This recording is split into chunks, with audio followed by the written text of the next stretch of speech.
matonga tu o ngā ue, hokoloa ke whakamonu. Lotu ki he e ki maupe, ke ne poupou ki he lotu.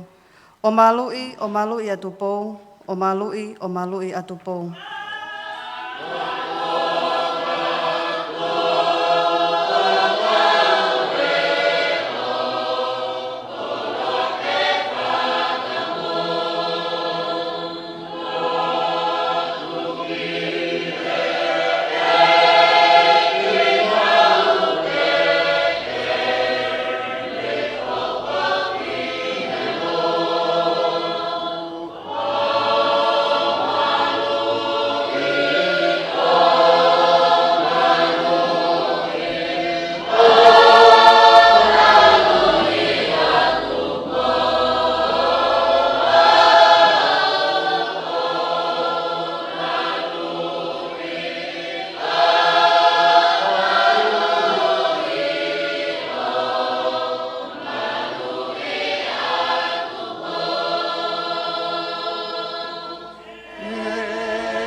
Kataki o mea Fakafeta'i Lotu.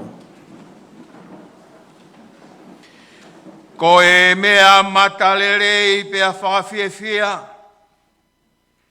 O ka whakataharelei ai kai ngā o sisu.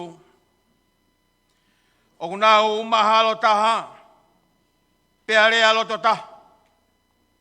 Ko e famili to tonu o e tui moi ofa. O tua mafi, ko e tamai alo mo lau maari e maoni oni. Aho a fio ko o tua lerei,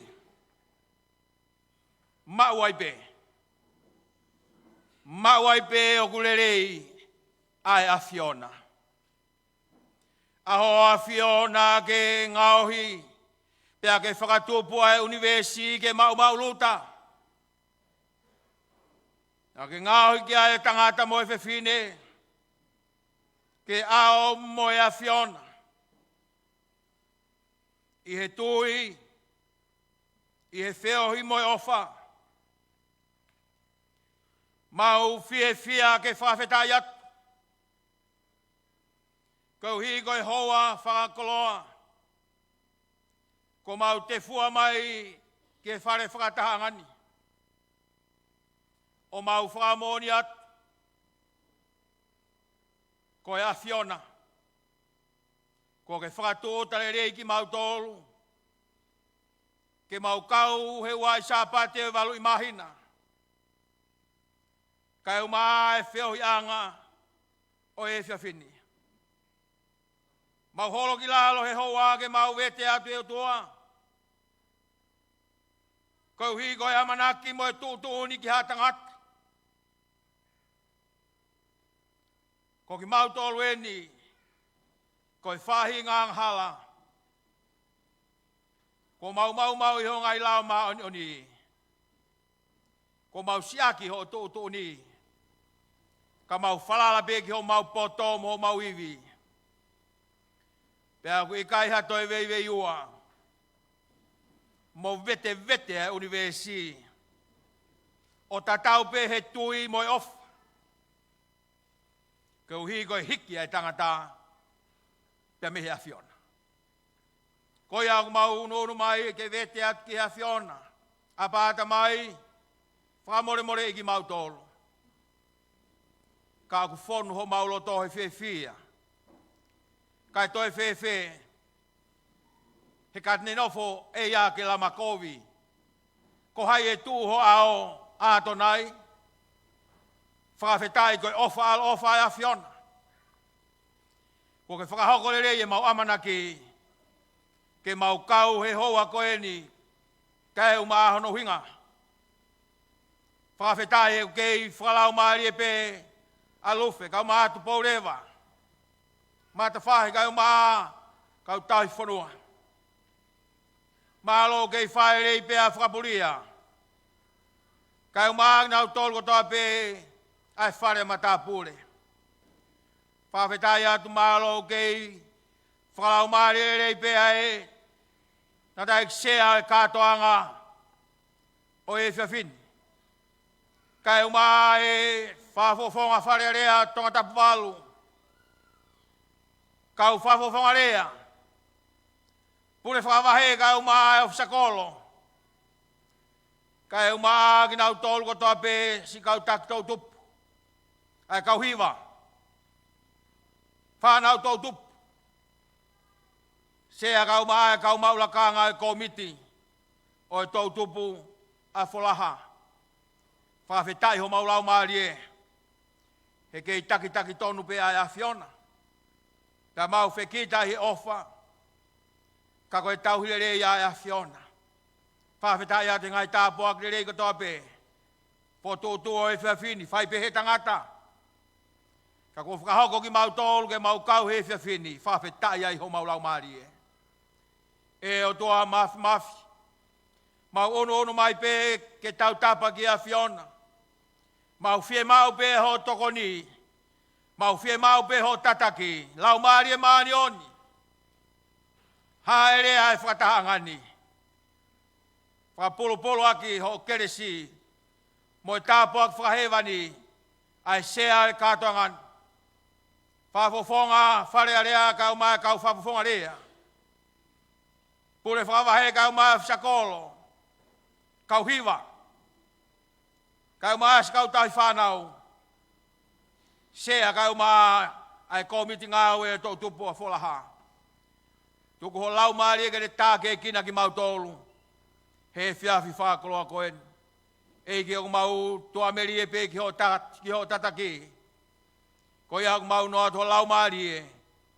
Ai ngai whakakoloa ko toa pe o e whiawhini. Kai umaa ki mau tolu, ke mau tari mo kumunia. Ha mea ke whakaasiria e mau taha i he tui. Kai umaa ke taha i be mau whewhia. Ke mau Moimoi pa mau hoko ko kau tamayo eki me kau nanga. Ke mau whai be e whinangalo e a Fiona. Haere mai a tataki ki mau tolu. Toi ngai e whiawhini mo ono alunga. Tuke langi ia toko taha be a Fiona. Moimoi atu ki mau tolu ni ko tope. Kai umaa e whatongia toi. Ki hea Fiona. Koe Lotu a moe hu mau whai, wafa beta alo sisu klaisi, ka koe hau mau whamu ui, e meni. Pai mea Lotu a eiki.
Fakamalo ki he whaiwhekau sa utātānu ke tulu, e ne whakakoloa ake ai kātoa ngani, ake ai Lotu.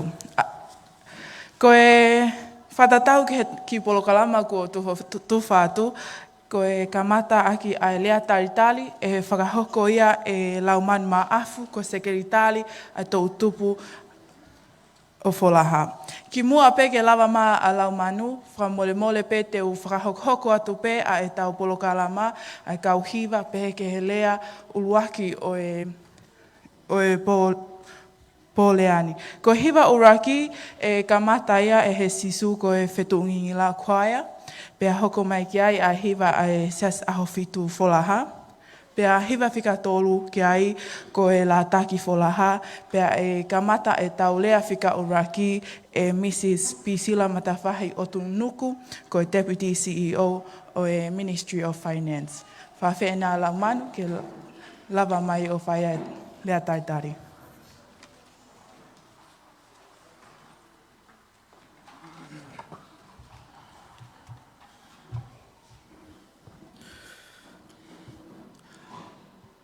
Whakatapu ki he awhio ai o tua i ho tau Tonga. Pea au kua kole ke u hūwhanga i he tala whakatapu kakato kua kamata ake ai tau whiohi angani. Kai ata ki a te au, ke u taritari whiewhia ki mou tolu ki Folaha. Mo e polo kalama kua whakotuu e komiti To'utupu Society o Folaha. Sea, ko e lea taritari te whai, te to'o ia me he tala loto ai takimu a o Lotu metotisi i Lontoni. I he aho ua wha o me taha fitu tolu walu. Ko e aho eni, na Netalia ai eiki ko sisu kalaisi ki loto ki he ene mo ui. Na ane o ngoi, o ku māwhana makehe honoloto. Ko e whiawhini, o ku au o ngoi ai māwhana makehe hoku loto, ko e uhi, ko e whakahoko amanaki e he otua a e whiawhi whakakoloa koe ni. O ku au whiawhia, ke utaritari ai sea katoa ngani, pātele nailoni mafi. Ko e chaplain, ai lātaki, ai diocese o Tonga moniwe. Taritari whiawhia, ai tokoni CEO ai Ministry of Finance. Pisila Matawhahi o Tunuku. Taritari whiawhia koe, toke tā so sefo tā kai, me he pot ngāue mo ui, ko ho tau toko taha, me i haa teiho, kau ngā api o Folaha i Tongatapu wālo.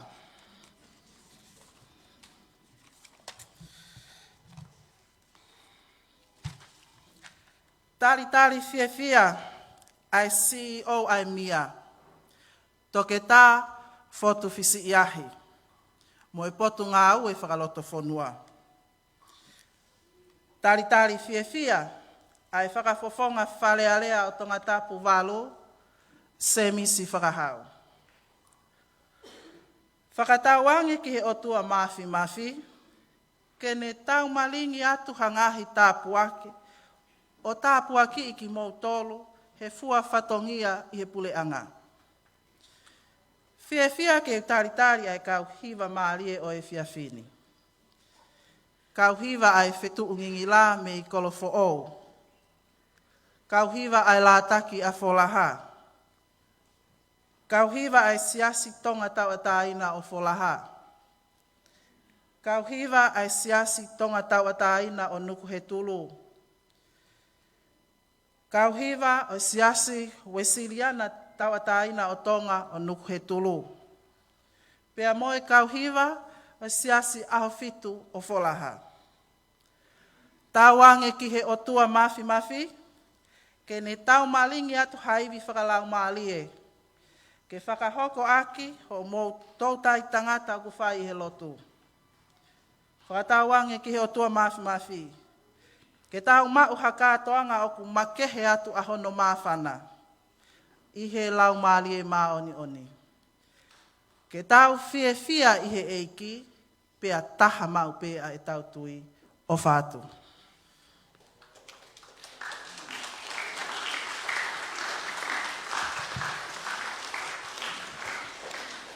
Fakamalo kia lauman maafu i he talitali maafana ko ne omi kia te tau tolu i he houa ko ni ke kamata akia e tau pōlea. Hange ko ia nau ku lawe ki mua te tau whanongoa lewa ai hiva maalie ai sisu ko fetu ungingila pea mei loto nuku alofa. Malo.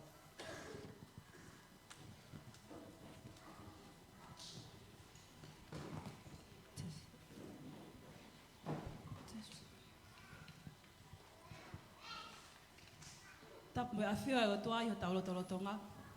Tap mo sea. Wak mau kole ke mau hufanga ngai tala whatap ko toa pe ko o sono hawhaki.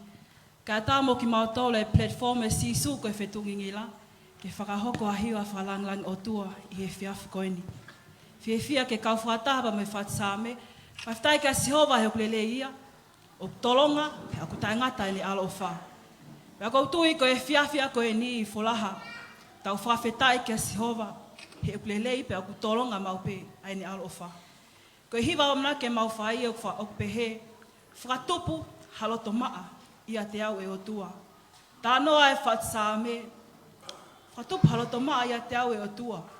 Pea toi langa i loto halau maari e toto nua. Ko halau maari e oana ke ave. Pea oana tuku e kwhi ao mo ko e. Ko whatawange ia o e whiafi ko e ni. Ke fakatupu e te tau tolu he o tua haloto maa. O lau maari e kutu mau he iko si sukalaisi. E tau tu mau pe whaia e tau whiawhia. Whaia e tau taha i he iko si sukalaisi. Amen. Praise the Lord. Hallelujah.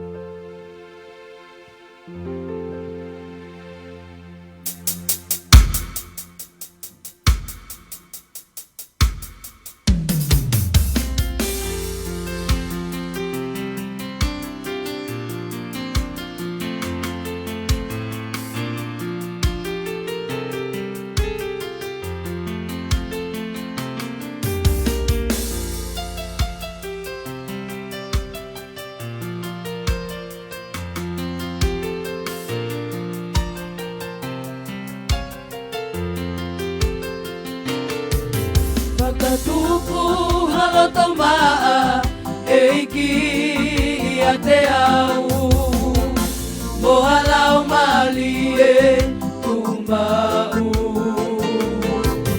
Fakatupu haloto maa eiki ia te au mohalau mali e tumau. Ona kelia kiau mio ao eiki mikola umali e maoni oni kakito e whakafoki mai ai whiwhia o whakamohui moala umali e tumau.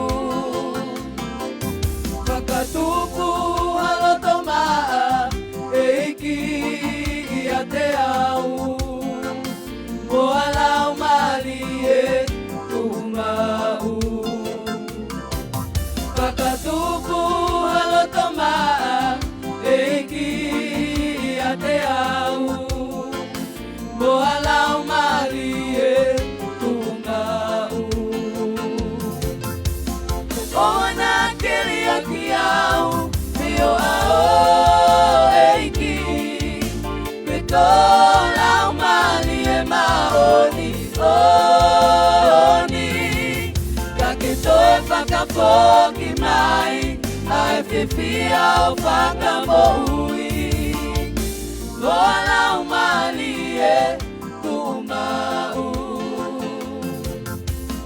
Ona kelia kiau mio ao eiki mikola umali e maoni oni kakito e whakafoki mai ai whiwhia o whakamohui moala umali e tumau. Moala umali e tumau.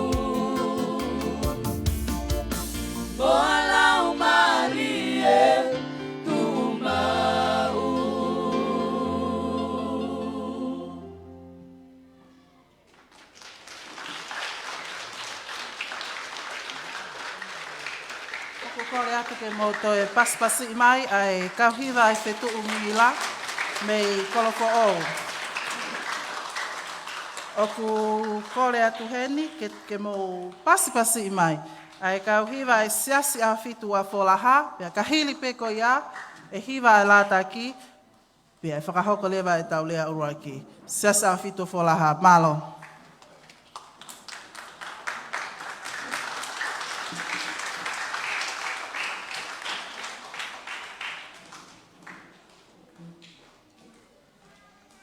Ko e hiwa hana hoko ia, hange ne whakaongo atu e whakatau ke e polokalama. Whakahoko atu e me To'utupu e siasi au fitu o Folaha.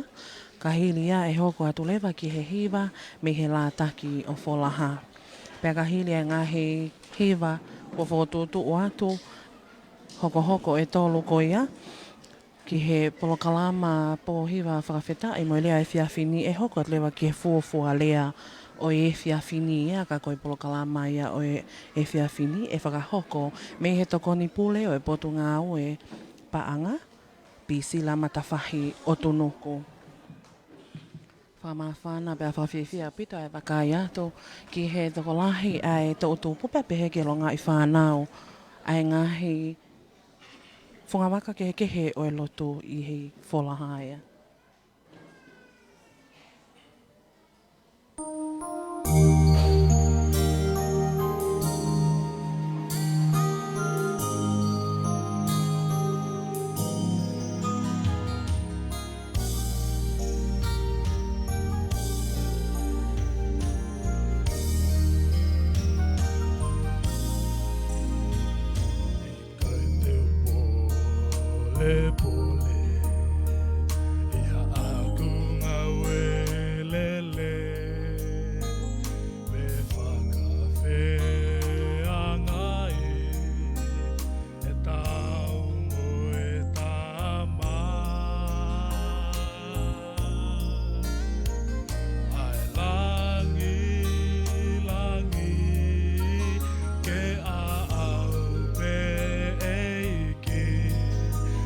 Ke fua o kukolosi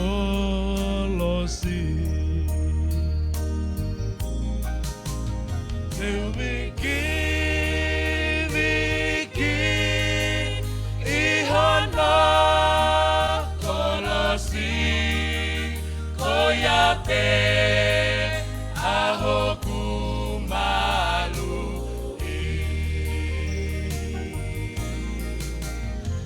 si ae mamahi he kone totongi e kuhia i he kolosi.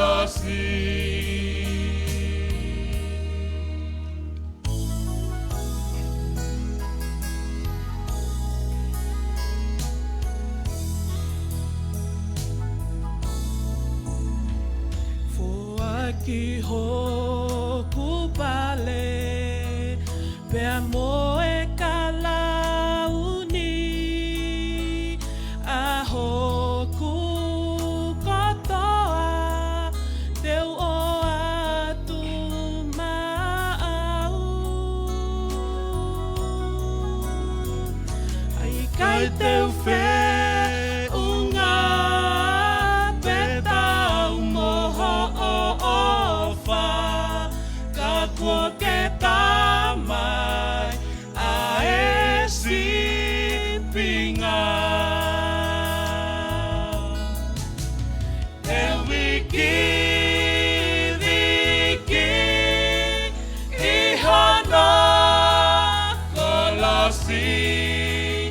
koyate ahoku malu osi ae mamahi he kone totongi e kuhia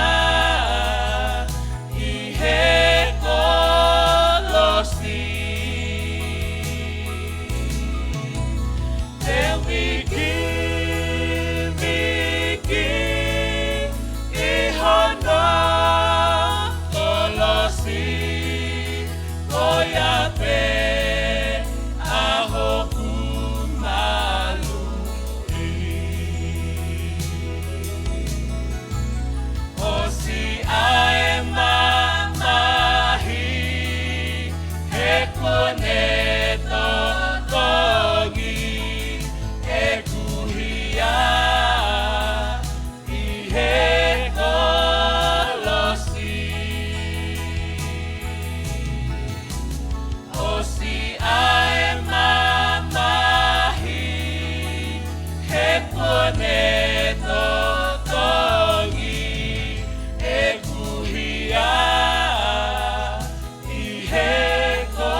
tala loto mali e mei he kauhiva siasi aho fitu, te wiki i hono kolosi, ko ia pe a hoku malui, malo e hiva. Ko e kole atu ki he lataki, ke ko motai mi eni. Ko e tau polo kalama ki he fiafini, o ku hiva e tolu lea, hiva e tolu lea, hiva e ua lea, hiva e ua lea, hiva e taha, pe a lea whakaos lea. Ka ko ia ka inga o ku kore atu ke mo kataki pe, ko e ngahi lea, o ku osmau pe ngahi lea, ke o ate ngahi mea lahi whauriuria ke mo tufi mea i he fiafini. Ko e whakawhei atu ke mo paspasi mai ai lataki sangato Mateo Folaha. Malo.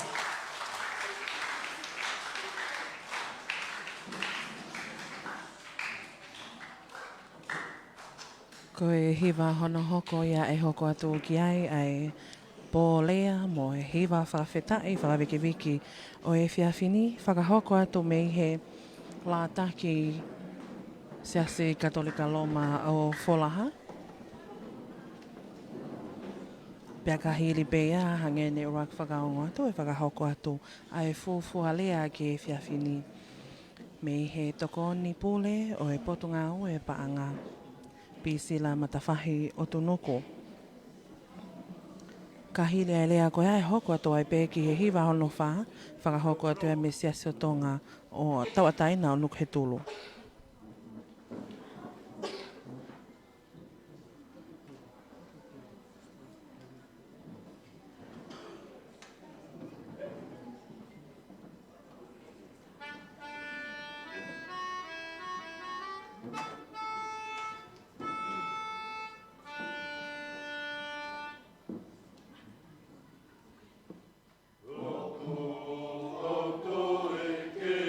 To'utupu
siaska tohi ka Folaha I Hiva whakaofa koia. Ko e tawa o mai ki he uraki lea o e whiawhini, pe hange pe mo mea mai ki muani. Ko e taha e whakamawhana e mea ki tau wakai ko ki mua, ko e whewhine peeni o ku kau atu he kaulea, pe ne whawhawhonga I mai tau tolu koe ka kai whewhine, te tau lau pe hoko koe taki. Pea ku tau loto mawhana ke tau talitali mai a pisila matawhahi o tunuku ke ne whakahoko ai lea ma ki tau tolo malua vito.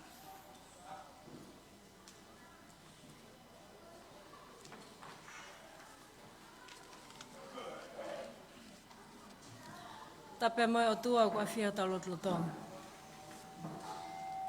Whakatap ki a Lufe ka o mātupo lewa. Patawhahi ka mai ka o tai whanua. Whakatap ki a whakapulia, ka mā katoa, mo ha whaleha matapuli. Whakatap ki he takanta ik pātele, ka koe sea e polkalama e whawhkoeni, ka mā e ka o taula e iki, o tau iheni e whawhkoeni.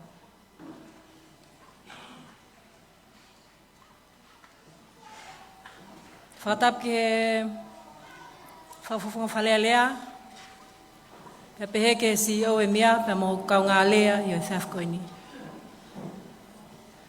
Pia tuku mo ke au e ke whakatapu ki he pule whakawahe ka uma e ofisa kolo. Me ka ofisa ngāua e pule anga o tau iheni e whawhkoeni.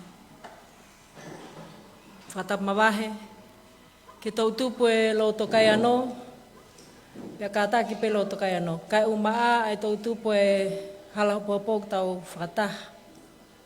I he polokalama e whiawhkoeni.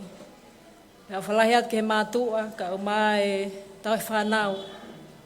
O popou mai ke kau i he polokalama, whakaofa ko whakatutu, esko Komiti Sosiale To'utupu Folaha. Raktuk pēr Fakafeta'i ke tamai he wani ko inga ke ne om whainga mālie, om taimi. O tau kawai he polokalama whakafofa e whawhini. Ko utui pē ka pauna e ke kau mai o tuahi ke ki tau kau he whawhkoeni. Tau kau he whiawhia e mo ui he wakai atu. E koe tala e meni wakai o kai ke ahe ha whakatamaki, whaingataa. I whawhkoeni. Fakamalo foki he komiti To'utupu Folaha, ko hiko e whatongia. O lawe hai a whine motu an. Peko whiawhia foki he wahi whatongia, he neonga peko e wahi ange, peko kai keu ilo peko hai makatunga. He ko lau e au ko koloa mo kutapu ake. He ko e whainga maali e peke tau tala no whakalotu whale. Ko e ka veinga ko tuku mai ke uwhaia halea he whawhini. Ko e ako ko e whakakoloa.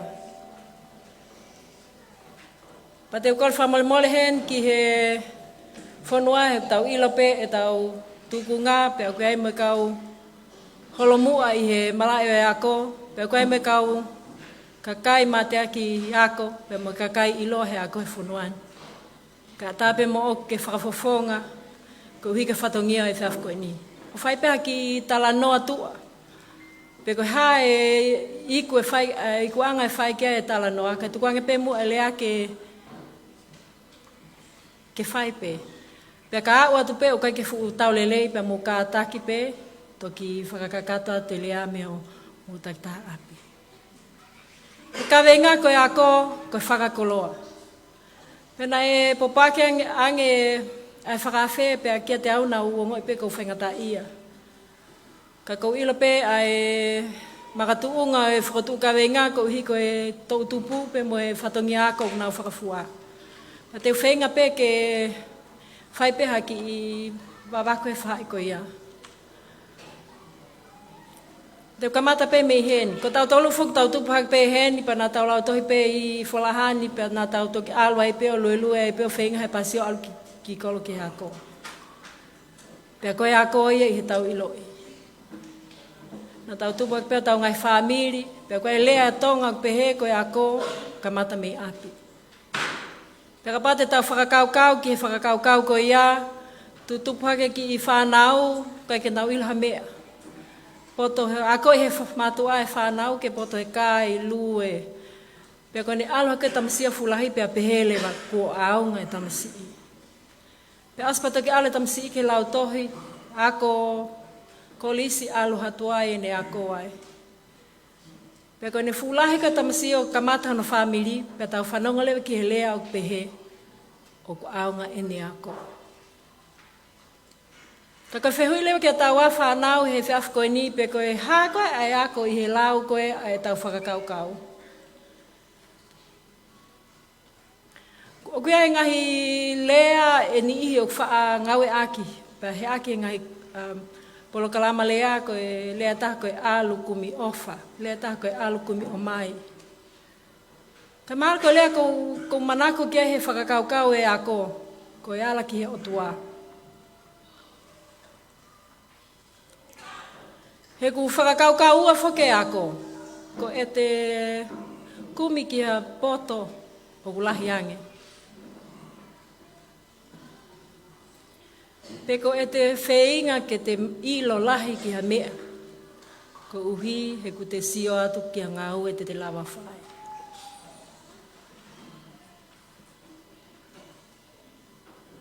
Pe ko e ki konga nei hange ko ki i whihia he whakamatala ko e whawhini. Koe ngā koe kumi koe ki he poto. Koe sia whaekatai mikafo ko te ako lau tohe pa te alata kolis pa te alata university pa te ako ai koe hae maalungata te lawa whai. Pa te foki mai leo koe apa pehee at lewa society o ko tama poto eni. O koe ahu no ngahi matai tohe, pa koe no ngahi whakailonga pia o poto. Ka ulahi e poto pa ulahi pe me ngahi matai tohe pa tai menihi tau te pehe atu pe, tai ngāri, mo tu unga whakaako o ku au ki ai. Aia ko uhinga whihi e To'utupu ko hinga, koe ke whumahina ka te au pe te tau whakamatala i whewhei, aia ko i he tunga ko ia.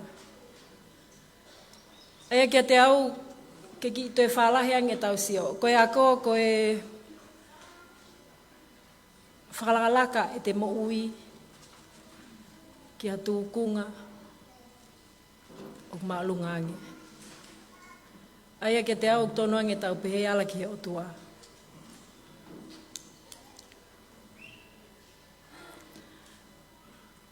Koe a koea koe mea ea ku o tau ngawe, koe ngawe pe. Pe ku ke ako i loki ako, pe ku ke ako i ngawe anga, pe ku ke ako pe homou api, pe ku ke ako he taulalanga, pe ku ke ako i tahi he whangota, pe ku ke ako pe hawhainga whetu.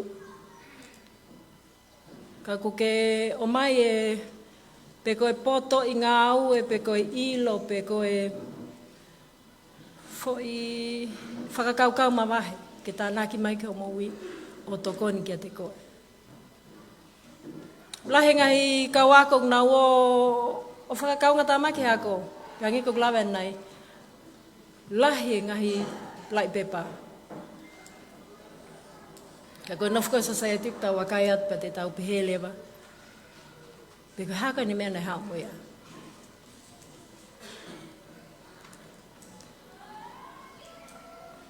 Ka pate mo lau e tohi palau bea pe ko nai nai e poto. Kia tau tolo. Foha fua ki mai holoto. Lahe ngahi kupuai i he palawe api o ko ako mai ai ki he toko taha ke ne mau e poto. Koe poto koe mea kufungana. Ko ea ke mau e poto pa ke mau mo ilo. Whaafua ki a te ia. Aia i he whakaali mai e poto ia koe mea pia kusai ke mau. Toe ni ke ngā wei. Koe ko ngaua koe lea koe whakakoloa. Koe ako ke whakakoloa. Koe whehu i lewa ke whakakoloa whewhe. Ko whakakaukau mau pe ki he Ke tupu kai mo ui. Oku ke tamasi pa ke alme o talavo pa ke alme o ma famili pa ke alme o vai vai. Ka koe whakakoloa, oku ke tamasi o kai mātua ke ne tokon ke te koe koa, oku ke lava ko whai ai ngaue ke te koe pe a pihat lewa, oku ke fuulahi, oku ke aunga, tau pehee lewa ke whakakoloa ia, ai ako na ke whai o tamasi. Ko alewa ki he malae e ako pa ke tupu hake ai pe a maua hau ki whakailonga. Ko ne maua ki whakailonga koe pa tau pehee lewa, ko whakakoloa ia ho kau i he ako. Ko whakamaika ke society o ngaue ai, pe ko hae tu unga ngaue o kuke i ai. Pa ke whai haki ngaue aunga, ma ai whonua pe a pehee lewa e tau lea, ko whakakoloa ia ho o ngaue, pe a moho poto i tu unga ngaue ko ia. Pa koe au lewa ki o malohi o vai fo matua, pa ke whai e tau hiko ia, pe a pehee lewa lea ko whakakoloa ia, ho o mo ui. Ko uhi he ko ke tauhi a ki nau tolu, oku, whalalat ke te koe. Pag pehele pa kuki lea he whiaf koe ni To'utupu, pe neongo pe koe hae ngaue o kuke iai. Ko taimlahi koe hala o hangaton ke ni i. Hangaton pe me api o ako, alupe o os pa hau koe kusai pe, hange ko Joseph pe mo fotu. Ka koe ni ihi o ku lahi ngai hala e fihi atuia e tautou aluia to pe a lavea, pe a ha, pe a toki a o ke tuunga koe. Ta koe ke palani o tuana e osi toton pe ke pehe, ke hangaton pe me e ke pi, pe a si, pe a osi. Aluia toki a o ke said, pa toki a o ke mea koe na toki a o ke ai. Ka koe whakauhinga koe ke ala ki he otua. Na e toki osi he...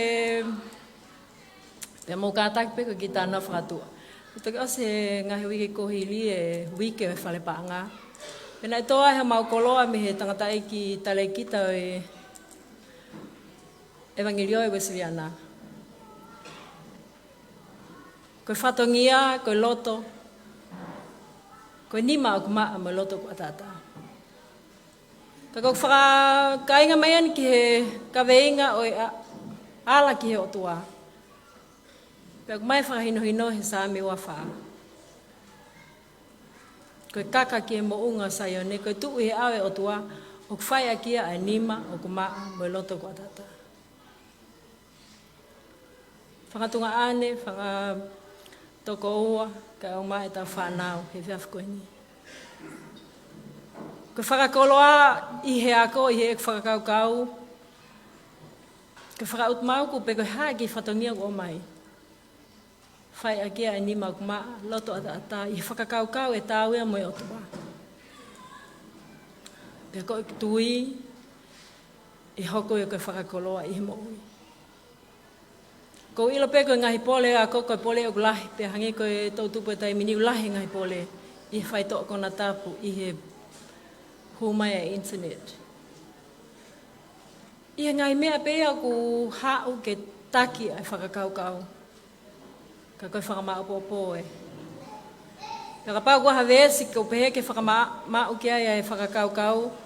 O koe ai e vesi i he se misi vahe rakves ni mapa te ulau atu.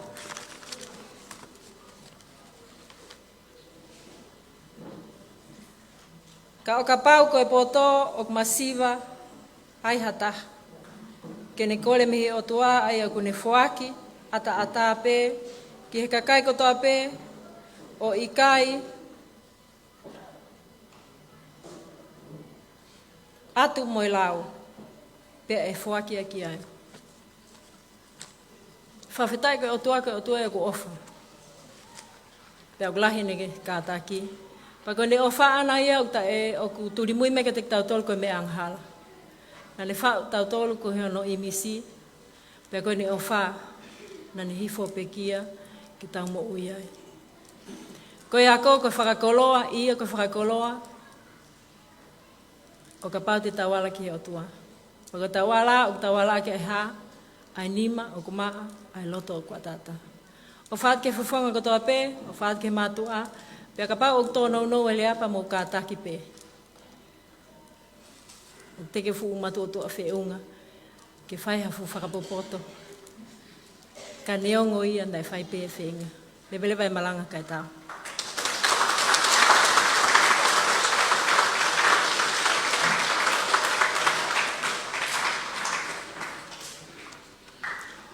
Oko atai kore ke mo toi paspasi i mai mo a pisila oto nuku. Ko e whanau tama ia a ki tau tolu i he loto kai ano. Ko ne whaia e ako o aloa uki he maalunga aupito. Pea ku to e lotu pea pisila o to e aloha ke pe mo ia maalunga tatau. Fakafeta'i maakoloa. Ko e tau hiva i ne tolu hoko o speko ia tau lea fika wa Dr. Sosefo Tagai. Hiva fika wha o Fakafeta'i atu. Paspasi i mai ai siasi Tonga tawataina o Lufe tulu. Kahiri pe ai hiva ko ia, hiva fika nima, siasi Tonga tawataina o Folaha. Pea hiva fika ono, siasi wisiliana tawataina o Lufe tulu. Malo au pito.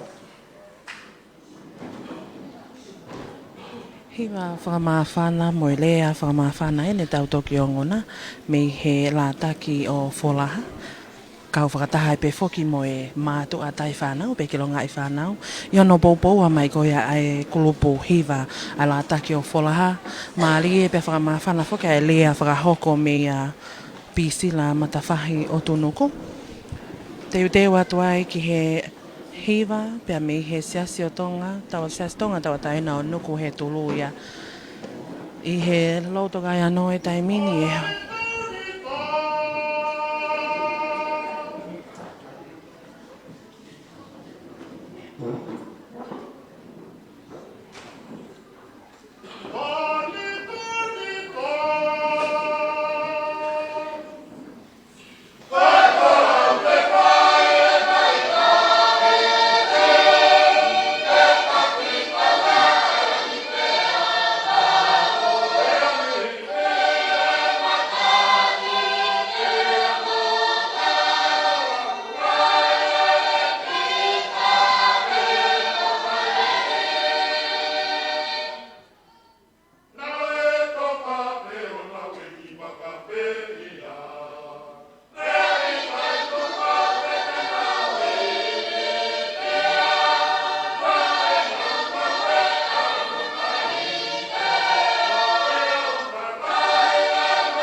Fakamalo ke he sias Tongatapu na nuke tulu I he hiva whawhaofa ko ia sea hange ko ia ko tau mea I ko e time te tau ala ki he wani ke te wha mea te tau whai ko e hiva ata-atape.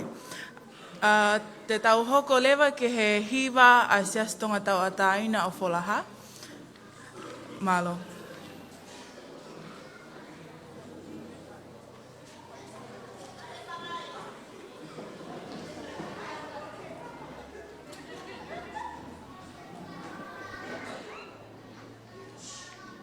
Hoko atoi pēni ki he hiva me he To'utupu Folaha na Folaha. Ko e whiawhieni o pōpō.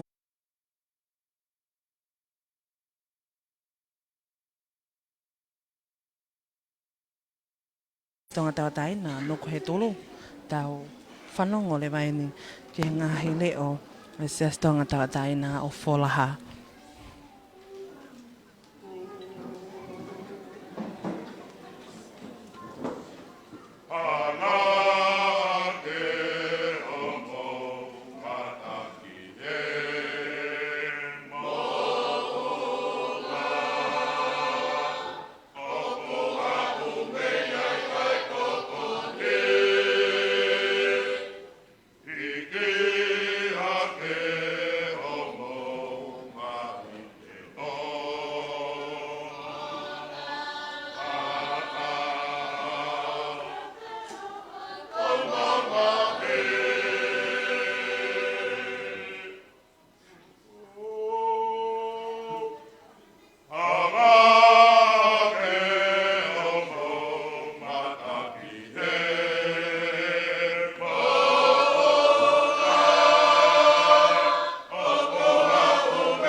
Famalo atu ki he potngawe ako ai Folaha.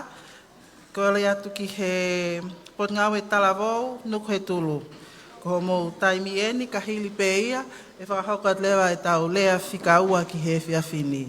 Malo apito.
Hiva Malie ai To'utupu Siciliana tau taina Tonga Folaha. Siciliana no ke tulu e whakamanatu ko ia To'utupu Folaha ka pau o ku puli ho hala foki ki he wholofola ki tene hanga hulu e tau hala ki he kaha u pia moe wawe mai. Tau whiawhia i he hoko mai ki he lea whika ua, ko hiko e Dr. Sosefo Tākai, peku i loa ke hene ihi ko Dr. Joe, hene kau mai ke whaiha lea whalotolahi, pia taha ko e To'utupu eni, ke i he tau pe o e To'utupu, ke ne whakalotolahi tau tō malo.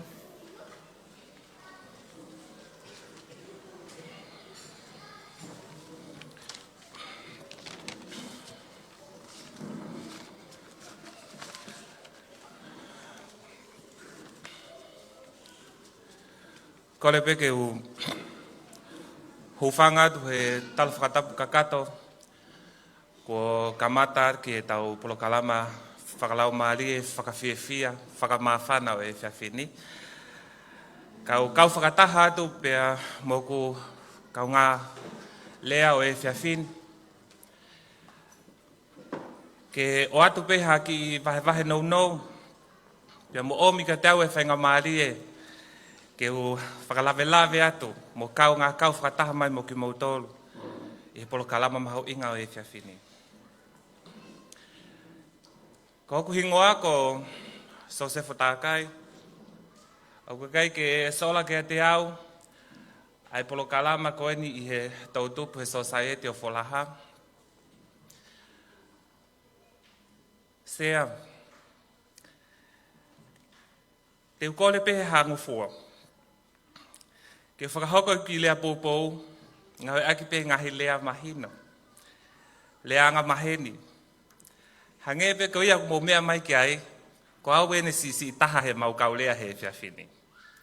Pia whakamolemole i ange au, kai aha ke kakato e whatongia, nai omi ka te au ki he whiawhini. Talu e kumau ai whakawhe he wike ko o si. Mo euk whiwhiri, poko hanai, au whiwhiri mai ai ki toko tahata i loa ko au, ke ulawa mai ki he kolo mohu poto. Kolo ko inko Folaha. O au mai ki ane nai. Nea loto si. Pena ki peke wongoi ko pese te au he ahoni. Te au tohi mai ki he sea e society e Akosi rio. O whai mai e kuki poaki. Ne whakahoko anke tau e whakaloto lahi. Pako tui koe kakato ia mo e uhinga. Ne whakawhi e iau ke ulere mai e whiawhini. Pako Fakamalo lahi atu sea. Kau foki ki he kaweinga, te mui pehe muakirea. Koe a ko koe whakakoloa. Nau ki whakapalangi pe e au ki a te au pe. Nau pe education is a privilege. Koe a ko, talo e tau tupu hake tau ke iki, mo tau whanongo he whailea koe ni api. Tala mai mau pehe mo whakamanatu mai he tau ngahi mātua, tau whanau, kau whaiako. Ai mahu inga, oi alu ki he ako, ta mo tokanga le rei ki he ako. Kako hana e ako. He keke o te nofo au o te alu loloto ki he uhinga o silave mo mea ki ai e muakirea.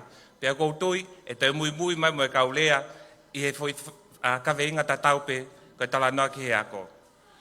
Ka te au mo kuki au sia vai e tuunga ko ia o e kaweinga. Koe ako ko ha sistemi ia o ki ai e whanau wako o ku teu i hinoi i i hakau whai ako peko ha mātua, ke nau mau ai poto, mo e ilo, e whakahoko eni i api, e whakahoko eni he ako anga, peko ha whitu upe. Koe ako o ku mau ai ilo, e he ngahi tapa kehe o e mo ui. O kune whakaloto lahi i koe, pia moau, ki he toi whakakaukau wange o ku lelei, whakapoto mo tawata ina foki. Mo ka taki pena ke ulere mai au neongo whakaunga tā waki he potunga mo ui ke tala noa atu he mo ui lelei i kai. Te wahe atu au ke ki ausia i he kaweinga o e ako koe whakakoloa. O kui ai hono tau mua, mo tolu kone longai whanau ko whiawhia mo i heni e whiawhini. Te uhanga pehe ku ki ausia nou o wahe ate tau mua ke tau mua e ua. Tau mua uruaki te ui pe koe ki tau mua nou, pe koe short term goal. Whakatata aki ene. Ko ho i heni, o ki ai ho ki hau mueka ki whakakakato ki a pongpong.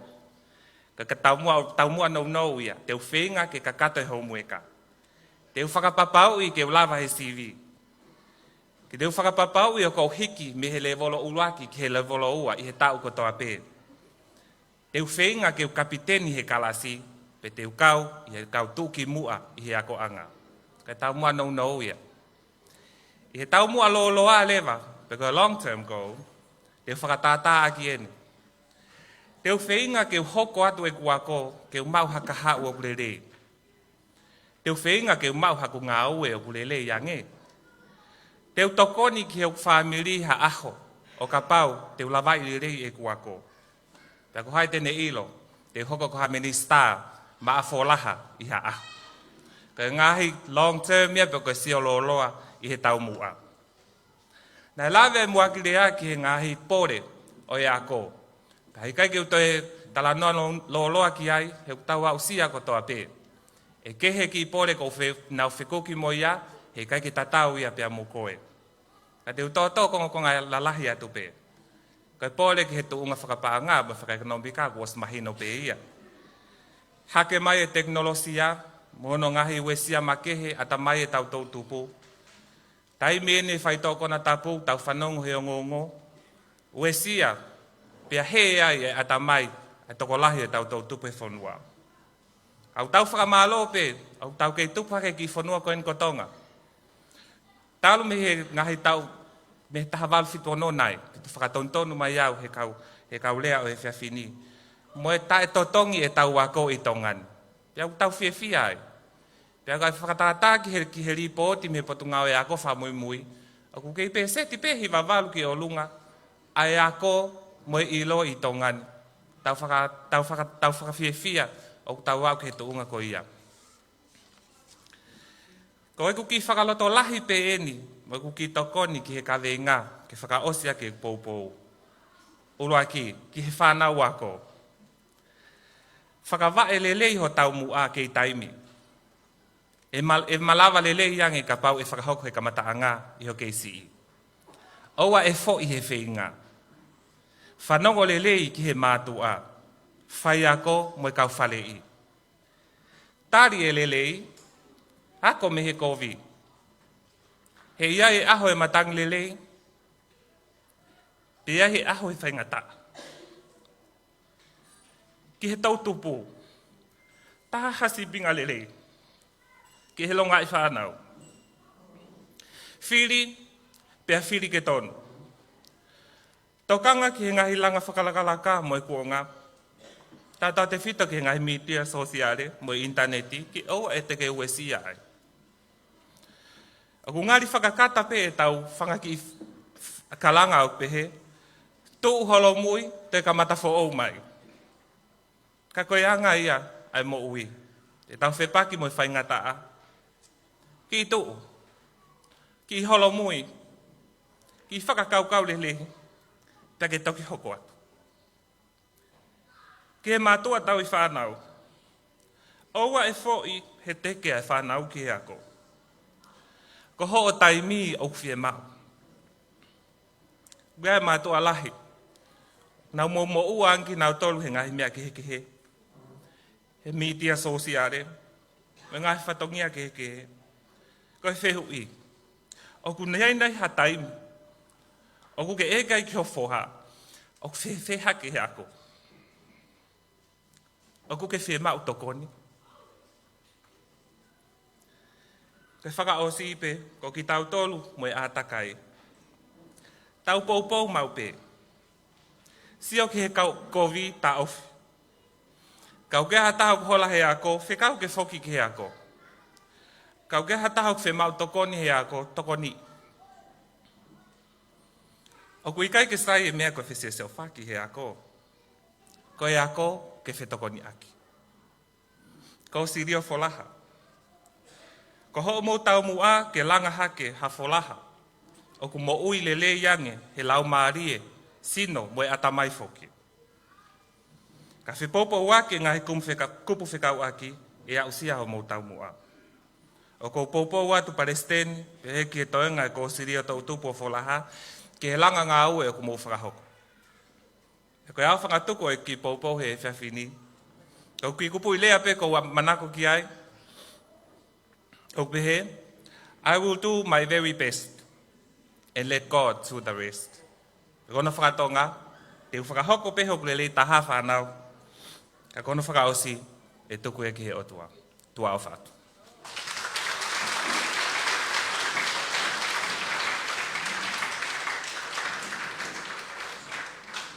Lea mali e ia mea toketa sosefo takai. Famalo lea ki toketa sosefo takai i he vahe mali e. Kai maa koe To'utupu, koe vahe ai To'utupu ki he To'utupu. Pea koe ai e sosefo ku hounga pito ki he society ai poupou, pea mo e tali io ki he whakatangi nei whakahoko atu.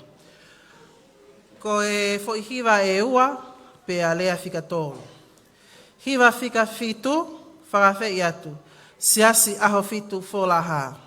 Hiva fika valu, lataki a Folaha, pe a whakahoko lewa ai tau lea fika tōru. Kore atu, paspasi imai ai Hiva, siasi aho fitu a Folaha malo.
Malo lahi atu ki he hiva ai siasi au fitu. Ko hiva pe taha pe a lea whikatolu. Fakafeta'i atu. Kau hiva ai whanau la taki sangato Mateo Folaha. Ko e kai tuku at pe mu ai ki Fakamalo ko e ni.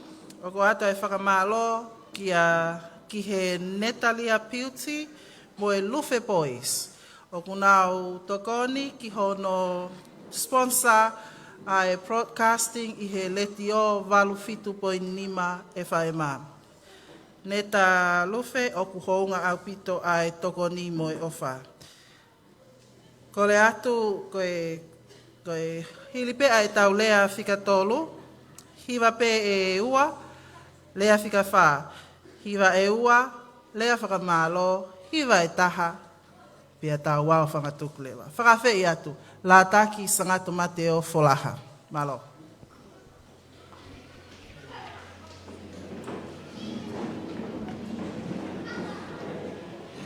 Hoko atu ai pē ai ngahi hiva Fakafeta'i me ngahi hiva whamawhana o e whiawhini mo e Society To'utupu o Folaha. Hoko atu ai pē ai hiva ki he lātaki o e sease katolika lauma o Folaha ia. Ka hili ai hiva ko ia e whakahoko atu lewa e lea hono hoko e toke tā fotu fisi ia he ka koe pūle ia. E koe tale kita o e pot ngā ue ke ngahi ngā ue whaloto whanua. Hiva me he lātaki sease katolika lauma o Folaha tau hoko atu ki ai. Ka koe ngahi leo mā whana ia o ko atu me he Lotu kai anō.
Fakamalo ke he la take o Sas Katolika I he whakalanglangi eiki mo Hiva ko ia hosana ki langina.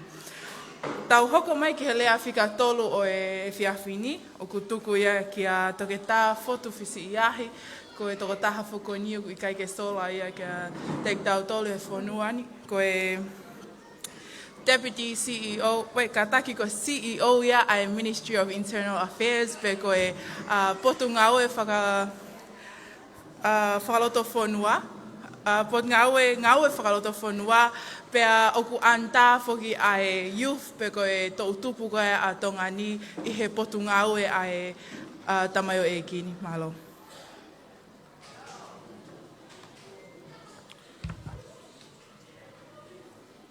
Tau ki e a whia toa tau potolotonga.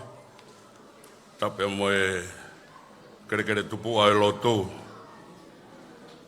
Tau pat ki e whanau mo e makapuna o Lufe. O Hawaiki. Tau patu whapuria Mohamed Apure. Tau ki e sea umeani. E mo haa whaifkau. Whatapu ki oku kaungārea. Pe whaka e whatapu make ki he tingahi kau Hiva. O tau he ne whiwhini. Pe ko kore ke u whakamalu atu pe mua. He tala whakatapu kakato ko kamata ke whiwhengani. Ka e ata mo ko e whaingamari ko ini. Ke whakamonua e koloa ko omi ke teo. E he society. To'utupu Folaha. O lau ko e tāpua ki lahi eni ke teo, sea ke u lere mai he whiwhini. Ke whakakato e whatongia ko eni, ange ko ia ko e whakatau kei, ko e motuani o ku i malumalu ai, ai whakalakalaka o e To'utupu, I e potu ngāu e ke ngahi ngāu e whakalotu whanua. Ange ko e whakatau kei nei kamataki e whioiangani, ko e motuani ko whotwhisi ai, e mei niu tō oua. Pea, o kurere mai ki he niu kai ke whoau ka teo a Folahani. Kurere atu ki Australia o whai whikumi ki he malayo e ako. Te koe, a pia ko na whai e whikumi, koe ka inga koe Folaha pe mo e longo teme. Ka iaha taha ke he ai, koe mari pe ki Folaha pe koe mari ki longo teme. Tau hongo fulu na ku, iai o whakato ai, whinga ako pe hokat mo e ngā oe. Ang mahinere au pito, ta mo kai ngai. Romano, Sima, Ilai, e falata, Motayana, pege kai nga pe me longo teme. Ko yo kai ke fo ka teo e nga fo nga heni ku fa wakai mai be. Mo fa lavange o tau filonga ki Wollongong e nga hitau na ku ai. Ko whawhtai lahi he whainga maari e koeni, e mo whamalo atu ki he sea ka umaa e society, I ono whakoloa ki au ai whatongiani. Ke u lava mai ai o whaihaki lea. E ko toki lave I pe he rea ulu aki, o tatau kotoa pe mau kawenga. Ko e ako ko whakakoloa. Sea, o hange tau tāno ke kawenga koe ni koe tau talano ke whorofora. Koe fu moana. Hau pe whaiwhikau koe o whetakai atu he turiki koe pe aluia. Hoko mai whaiwhikau. Alu he whai koe pe aluia. He kai ke ose fu koroa. O pe hea e whiwhini. Koe ako, koe whakakoroa. Talo e kumau e kawenga reani. Mo e kuongoi mawha toki toki. E maho inga e he kawenga. A siri koe aho nei o mai e, koe aho e nei te utae mau Jerusalema, mau tōru. Ka neongo nei kākai whakamau ka nei saipe. E wikai koha kawenga inia ke siofi, pia mei hata whaaki pēta. Koe he kai ke kakato ai uhi ngai o whakakoloa, e he ako ai To'utupu. Koe tākanga e To'utupu, hange koe aku mau mea ei. Oku tānaki ki ai e whahinga kakai ke. Ulunganga ke. Tonga moui ke. Koe re volo e mahino ku ke. Pe mātua ki si au pito, ke mao, hakulupu, To'utupu, o koe ai hakakai au nau whaita tau. Pe ko hinga e whainga tā ia, pe mui maho inga ki e te au, ke uwete e kawe ingani, pe menga hita whaki heke, o whakawhela wei, pe mono whakakoloa ki tau tolu, ai ako. Whakahohao e whewhini, o kou whakaamu ke tau sio ki he ako, ia imisi o toi lahi ange, me he whakaukau o e ako, o whahoko i loki ako, pia mo api ako. Ai au kuhinga ia, te ulawe ki he ako, me he tapa ke kehe o e tau nofo whakatonga. Ai ako e ako, o whahoko he wheitu kotoa be. Ko hi ko aho mo no nga be ko lawe ko mauloloa. Ko hanga e Hiva e Latu ki o to kilanga e mafana. Ko ka ve ngani ko ka mo fasi si. Ka te lawe ki he ka ve ngani. Me ta fa ki ke he tol. Ko ya ko whakakolo. Ura ki e malaya ya ko o he platform e famili. Ange koe ane lawe ke CEO reo. E potu ngā oe pa anga, me plan whawhonua. Ko api koe uraki api a koe. Ko tamai mo whae, koe uraki whai a koe. Pea kuna whakakoloa, ai whanau i nau tutopo hake, aki ai off. Aki ai whakapa up. Aki au no hui ka tengi nau tolo e hanga mau, mo hanga mau. Ako ne kina tau mo whakakoloa kia ilo e tuk whakaholo. O kia e wha. O kia e famili eik.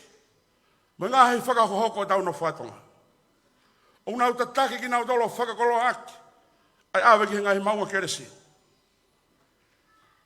O kuako ne kina nau tolo mo whakakoloa aki. Ai whaito tonu. O lunganga rei. Mo whaafaka more more.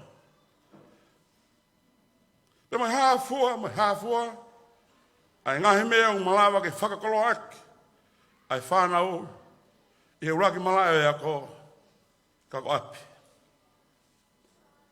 Mo ni whau, ai tala noa e wholwhola.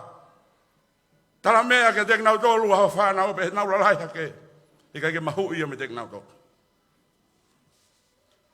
Ko malai honoa e ako, ko whilawe ke ei whai mea e whakakoloa, ko si. Ka bea honoa o whakakoloa e To'utupu, ko si. O ku whakakoloa ak, ai whanau mo e To'utupu, ai ilo e ngahi toka te rine, ko si. Si kai o To'utupu, ko hake mai, e ngahi a honi e ngahi tui ke heke. Ka koe whatongia eo e si, ko hono whakakoloa ak, ai hako tōpo e si pe mo e To'utupu e Latu, ai ako e potu ngā ue tala wau me lau toi whasapa te, ai ilo, ai toka te rini to tonu, o si. O whakakoloa ki nā tolo e ngahi ako nak, mo ngahi tanu mā ki whakalau maari. O whakakoloa ki nā tolo e ulunganga whakalotu. O whakakoloa ki nā tolo e moui maa, mo moi mao ni on. Nga hai whatongia ke keho e si. O whakakoloa ke tau whanau. Ke nau whai lotu. Ke nau malang. Ke nau ilo mo poto he tau he misa. Wha maa bobo ngahi koloa e si. Mo he hafua. Ai ngahi nau. O to tonu ke awe he ngahi si koe apia koe e ta. O whakakoloa ke. Ai whanau pe mo hako tupu lawe e To'utupu. Tau wakai he pia ko ulo aki, ko apia. O hanga he si o whakatupu laki. Ai apia ko hono wa. O whakatupu laki he apia ko hono wa. Ai me tai koloa o whaki e apia ko ulo aki. Ko tolo e apia ko. Ko mala o e ako whakata mai. Ko lawe ki ai hoko hongo kaungarea. Ai aku tau ilo i koe apiako. Koe apiako hanga maheni ia. O tau ilo i mou i koe ako ia. O tau mua ke whakakoloa whakatamai. Mo whakanaunau whakatamai. Ai tau whanau ma To'utupu. O kone whakakoloa e tamasi i mo i tahine. I he ako e poto whakatamai. Mo whakaivia whakatamai. Ia koe ne whakakoloa o hāsino mai ia. I he mau e poto make. O i kai mau ia e he ongo apiako ko ia uluaki i pe moe ua. Ne hoko koe mō tolo pe koe tala whakatata. Ki he famili. Ki he kāinga. Ki he kolo. Ki he siasi. Pe moe no for society. Kono whakakoloa whakatamai o tamasi i mo i tahine o ku hiki mo i me tuunga whakasosia ere mo whakaekonomika o hiki ke tuunga koe. Kono whakakoloa o tamasi i mo i tahine i apiako o hanga he maa o teke i ato e pouri.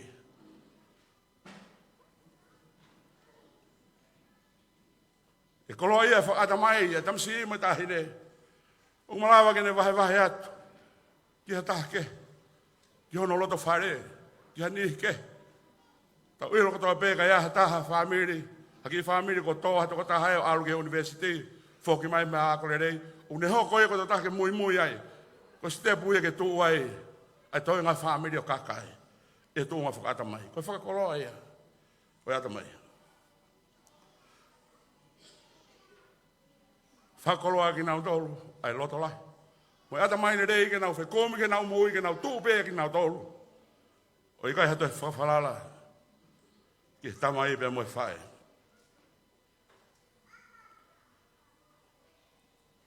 O hanga he whakakoloa whakatamai o whakailonga i koe. Identify. O kune ato identity kia koe, ko hai koe. O kune ato kia koe sense of belonging. Ke kau he lau pe ke lau he kau. I he famili, i he kolo, i he community Tonga, i he siasi, nā moe whanua whakalofua, o kuhanga e whakakoloa whakatamai o whakailonga i koe, ko hai koe, e tau no for society. Se au tau manatu ki he taimi koe whaia e tanak tō ngā. Ko ne ui hake pē, ki namsi, nofo i Folahani, kamata e ui hau mei, ta whahi. Whai mai mawa. O tu motu hapai. Pa toki whakamui a Folahani. Ka ua pēnā mao he polisi koe whai hia. E ke atu ke hao me whe. Folaha manuku he tulu. Koe taimi au whanaunau ia e Tongatapu e whine. Ke ne ilo. E wheitu o tutonu ke ia sense of belonging. Kau he lau pa ke lau he kau. E whakakoloa ki koe atamai le rei koe ia. Ke lau kau aka whara.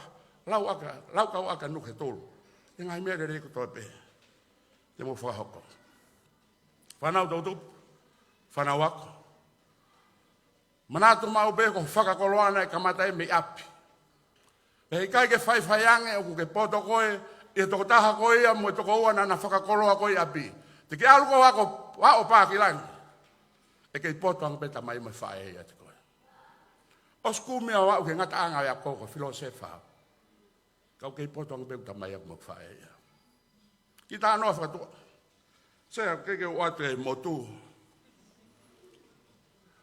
La watu e ki tamasi e o ako.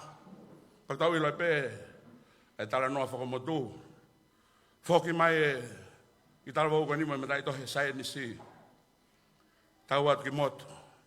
Teu e o mātua mea to konpe ko. Tau ilo e pe wha e. Koe ke kei mapuke puke ke ilo he motu ke tamsi e ko hao muna matai tohe sae nisi. Ai teu ke whae nau mau mea to koni. Koe ki moa e ua. Ka mo ki mea to koni ko teu he o mātua. Tau tu mai ono ki tō whiwine. Tau tu mai ono ki tō koua. Whae a te whae. Tala noa ki hoa ko. Whae mai tamai masi, maro e ako. Whae hae, matai tohi neke hao moea tarangoe. Matai tohi sae ni si. Whamatara. Tange whae, whamatala ke whanonga tēti. Ai reo lahi whanonga mai uka ngā pī. Ki hao koe matai tohi sayanis, koe fuafua e sayanis e ki moto. Tange tamasi. O pehee koe moa wilo tō koe moa e ua. Koe sio e sayanisi o moa e tōlu. O sio mau be sayanisi o whakalaka, e mea o sio ke e tangata. Tange tangata iki maro masi e ako. Whai tau lotu, ospe lotu. Koe tau mau me toko ni e pehee Moa uluaki, mau e ho whae mo tō whewhine. Moa hono wa, mau e au mo te hina. Moa hono tolu, mau e koe. Whanau tōtup, oa nā ke amanaki. E whai ho whakakoloa o au ki he langi. Te ke alo ilo, tāki hifo, ai wheto umuno nau pia keria krista. Te whai wheange pake poto. E ni hina nau whakakoloa koe.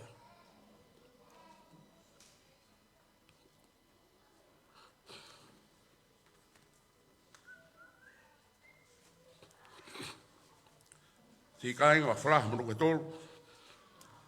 Koe apea koe tōlu kou lawe ki ai. Neonga unau takitaha whatongia. Ke whakahoko ke tamasi mo tāhine To'utupu. Kau tau mua taha pe. Ke whakawharum ko lore rei ki nau tōlu. Monau kaha. Koe a koe api. O kune whakoloa e tamasi mo tāhine. Aki ai whanawhana mea. Moi koloa le rei ki ai. Peka nakau kalalahi. He kai au pito. Ke nau hiki mea. Koe sia si. O kune whakakoloa e tamasi mo tāhine. Aki ai whanawhana mea whakalao maare. Pe tu blake he nau moui. Ke nau mātua, ke nau matu aki. Ai pore. Ai wā i hala whaingata. O nau whanonga.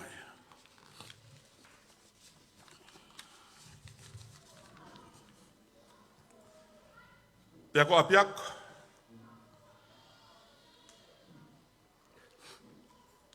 O kune whakakoloa whakatamai e tamasi mo e tāhine. Ke nau malawa noa beo hiki. Me tūnga unau i ai. Kia tūnga i taha au toile rei ange. O ikai ki whakawhalala ki tamai mo i whae he taimu toape.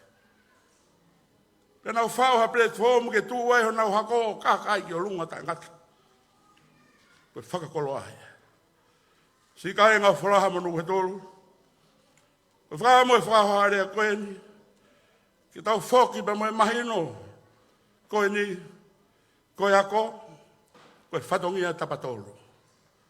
Famili, sias, pe moe hapi ako. Pe ko pau ke nau whengawe ake, i hono whakahoko le rei hona ngahi whatongia. Kai malawa, ke tau whakakolo aki ai To'utupu, pe ongo koloni, ha koloa le rei. Pe tau amanak le rei e motu amerie, ki a kahao. Whonu rei, pe whonu tāpu aki, yo tau ongo koloni. O ko ofrahe atu ka te kumotolo no kotoa. Maro au pita.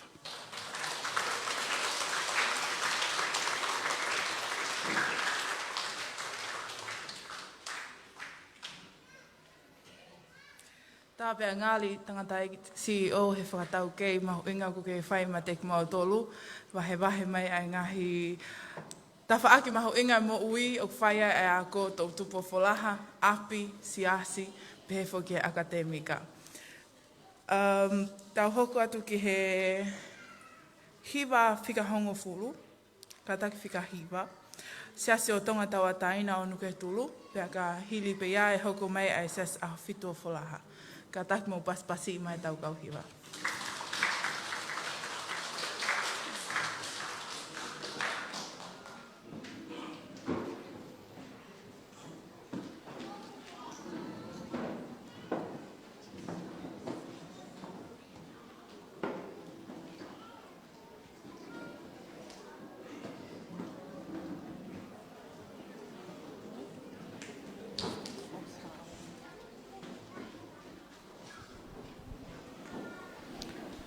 Me he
Ko le atu kāinga ke tauto e pasipasi i ange ai kauhiva me i he siasi o tonga tau ataina nuke tulu. I he teuteu mai ko ia ai siasi aho fitu ki he hiva fika hongo fulu o e fiafini o ku tau toe siipe. Toe siipe. Ka aku Fakafeta'i ki he eiki o ku tau whai whanonga atu ki he taumui o e ngawe anga o ku leo lahi ange a ngahi hiva pia toi mawhana ange a ngahi lea. Ko ia ku ata e Fakamalo mo kore peho mo kātaki o ku toe siipe. Kore atu paspasi i mai a e siasi aho fitu. Ka hili pe ko ia, whakahoko e tau lea whika whā. Fo hiva pe e ua, lea Fakamalo. Fo hiva pe taha, pia tau Fakamalo po opo lewa. Malo apito.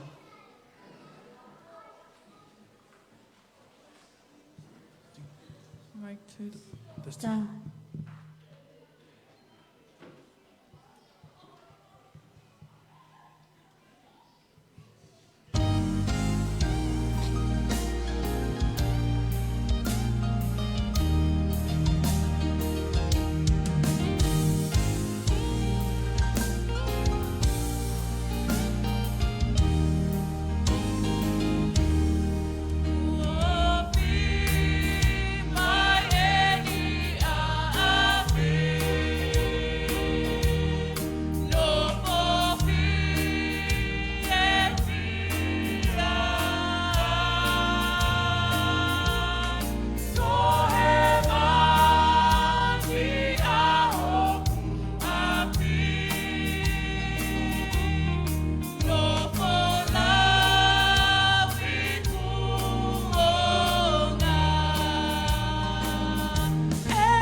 Ka inga o ku ika ike sola ai lea whika whā, ko e whakafofonga kakai ki he whale a lea Tongatapu whikawalu. Ko le atu ke mō paspasi mai, se misi whakahau. Malo.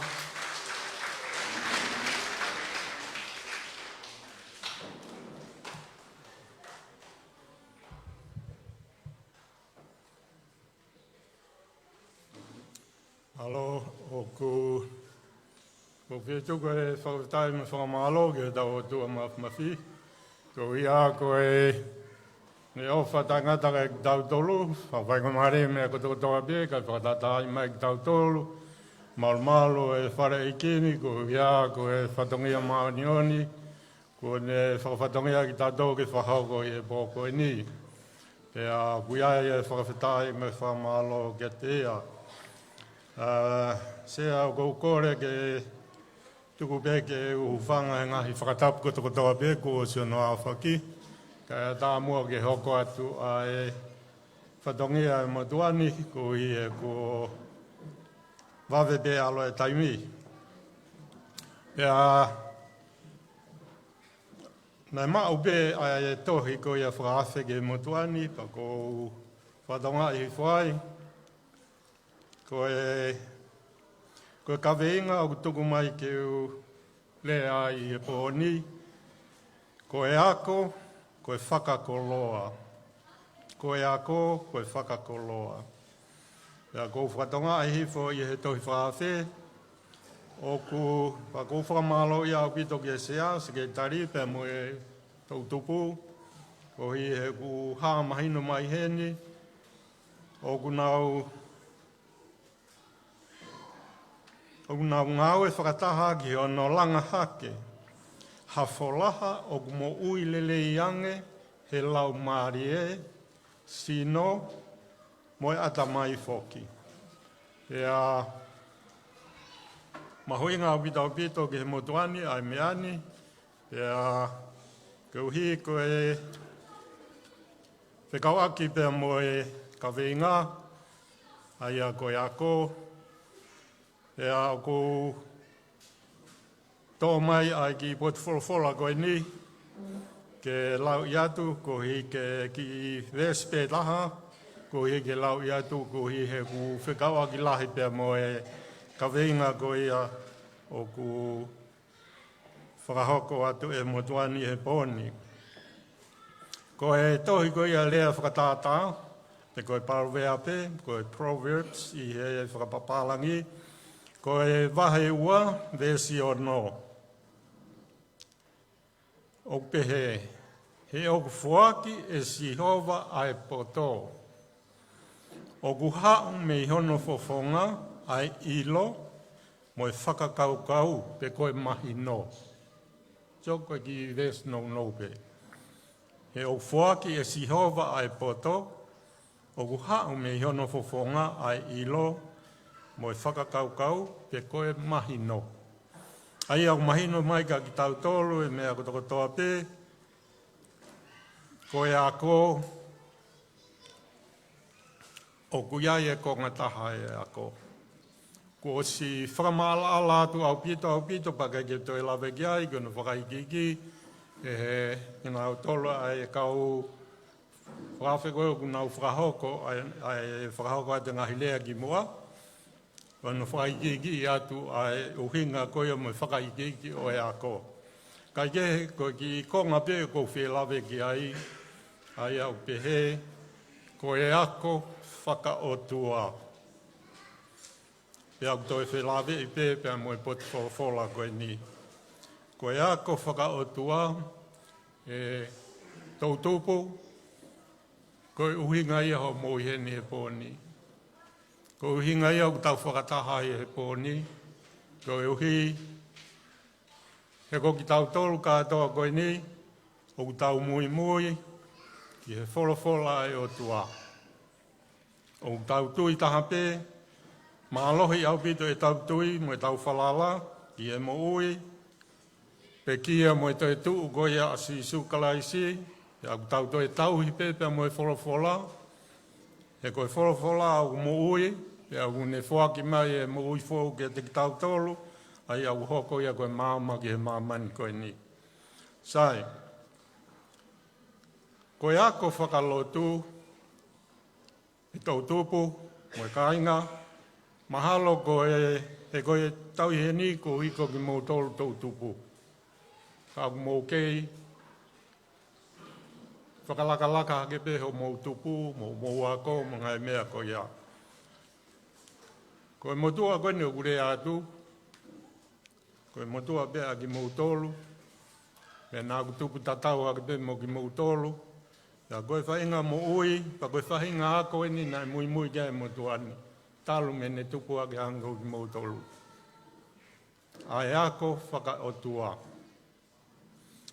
Pa ko wa ueni, mo kei koe ni ko alu koe no au koe ni ki he tau fitunga furu mātolu, tau fitolu he tauni.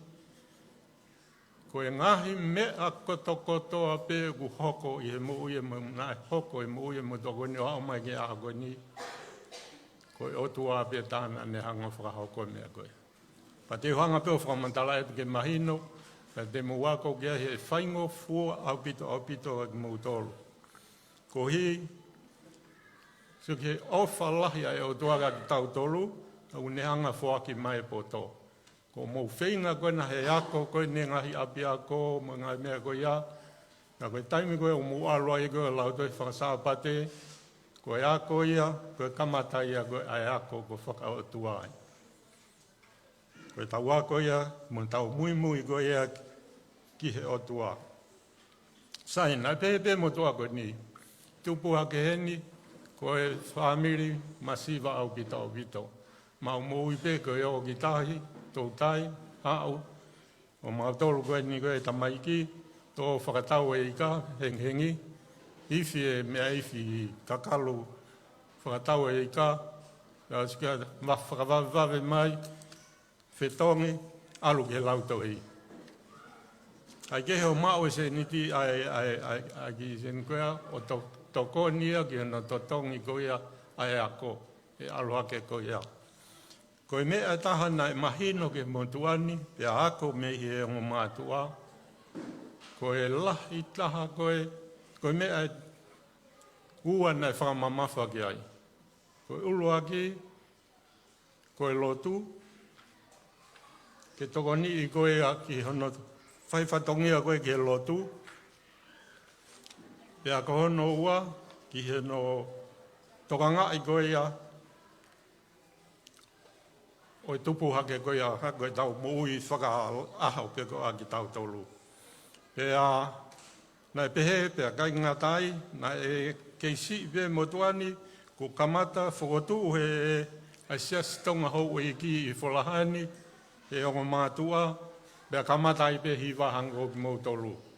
Ko au na koe tamate noa e ni e, ainu tuku o rea. Ka koe, tamai ki whine, koe nau tolu hiwa koe, pa koe whine iki, e mo e tangata iki, mo e ongo tamalalahi koe ongo laulalo e. Whakahoko ai koe Hiva.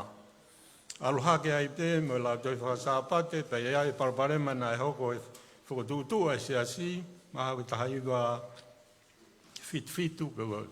Pe a ma fiu pe he tari koe ke o maha tutuni pau kai hoko ate ngā wepa, tuai, pe a loto e tangata iki ke mau toi foki pe ki se Tongatapu a taina, o mau foki lewa ke ai o hoko koe tuai.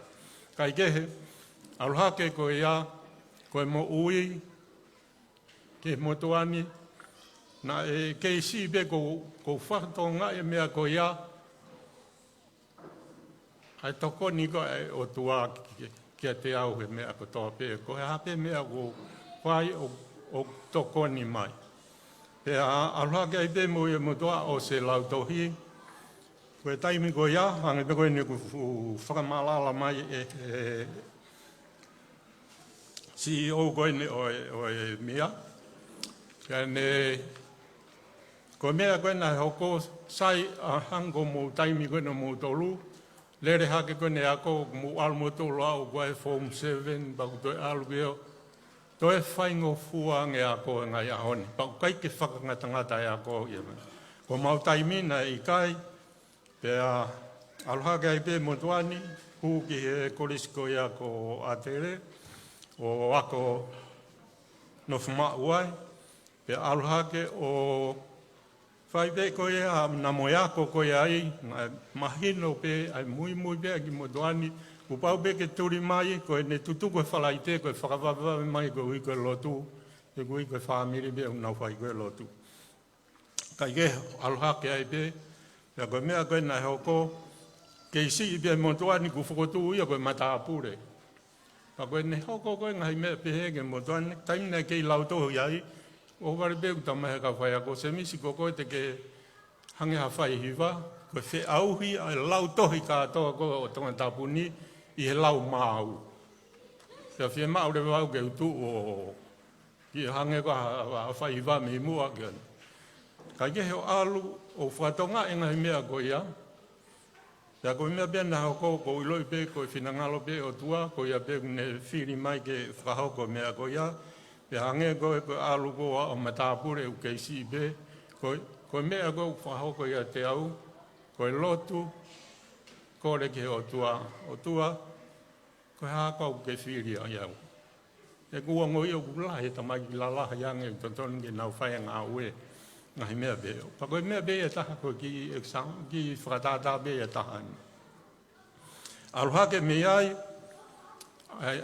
alu koe ia, osi koe ia e korisi, e alu me ai o ako i muri, ako he ngoue, toi mea tatauke. Alu atu ke ai, kuhi, whakatonga i he kau whai ako, o kui kai ke unofo pe ki he mea koe ni koe kalasi, toi toka ngange koe hae whie mau, ai toi ngā whanau ako, waha mea whie mau hea, pia ako ku pau ke whakahoko, kia ki nau tolu koe e kau whai ako koe mea.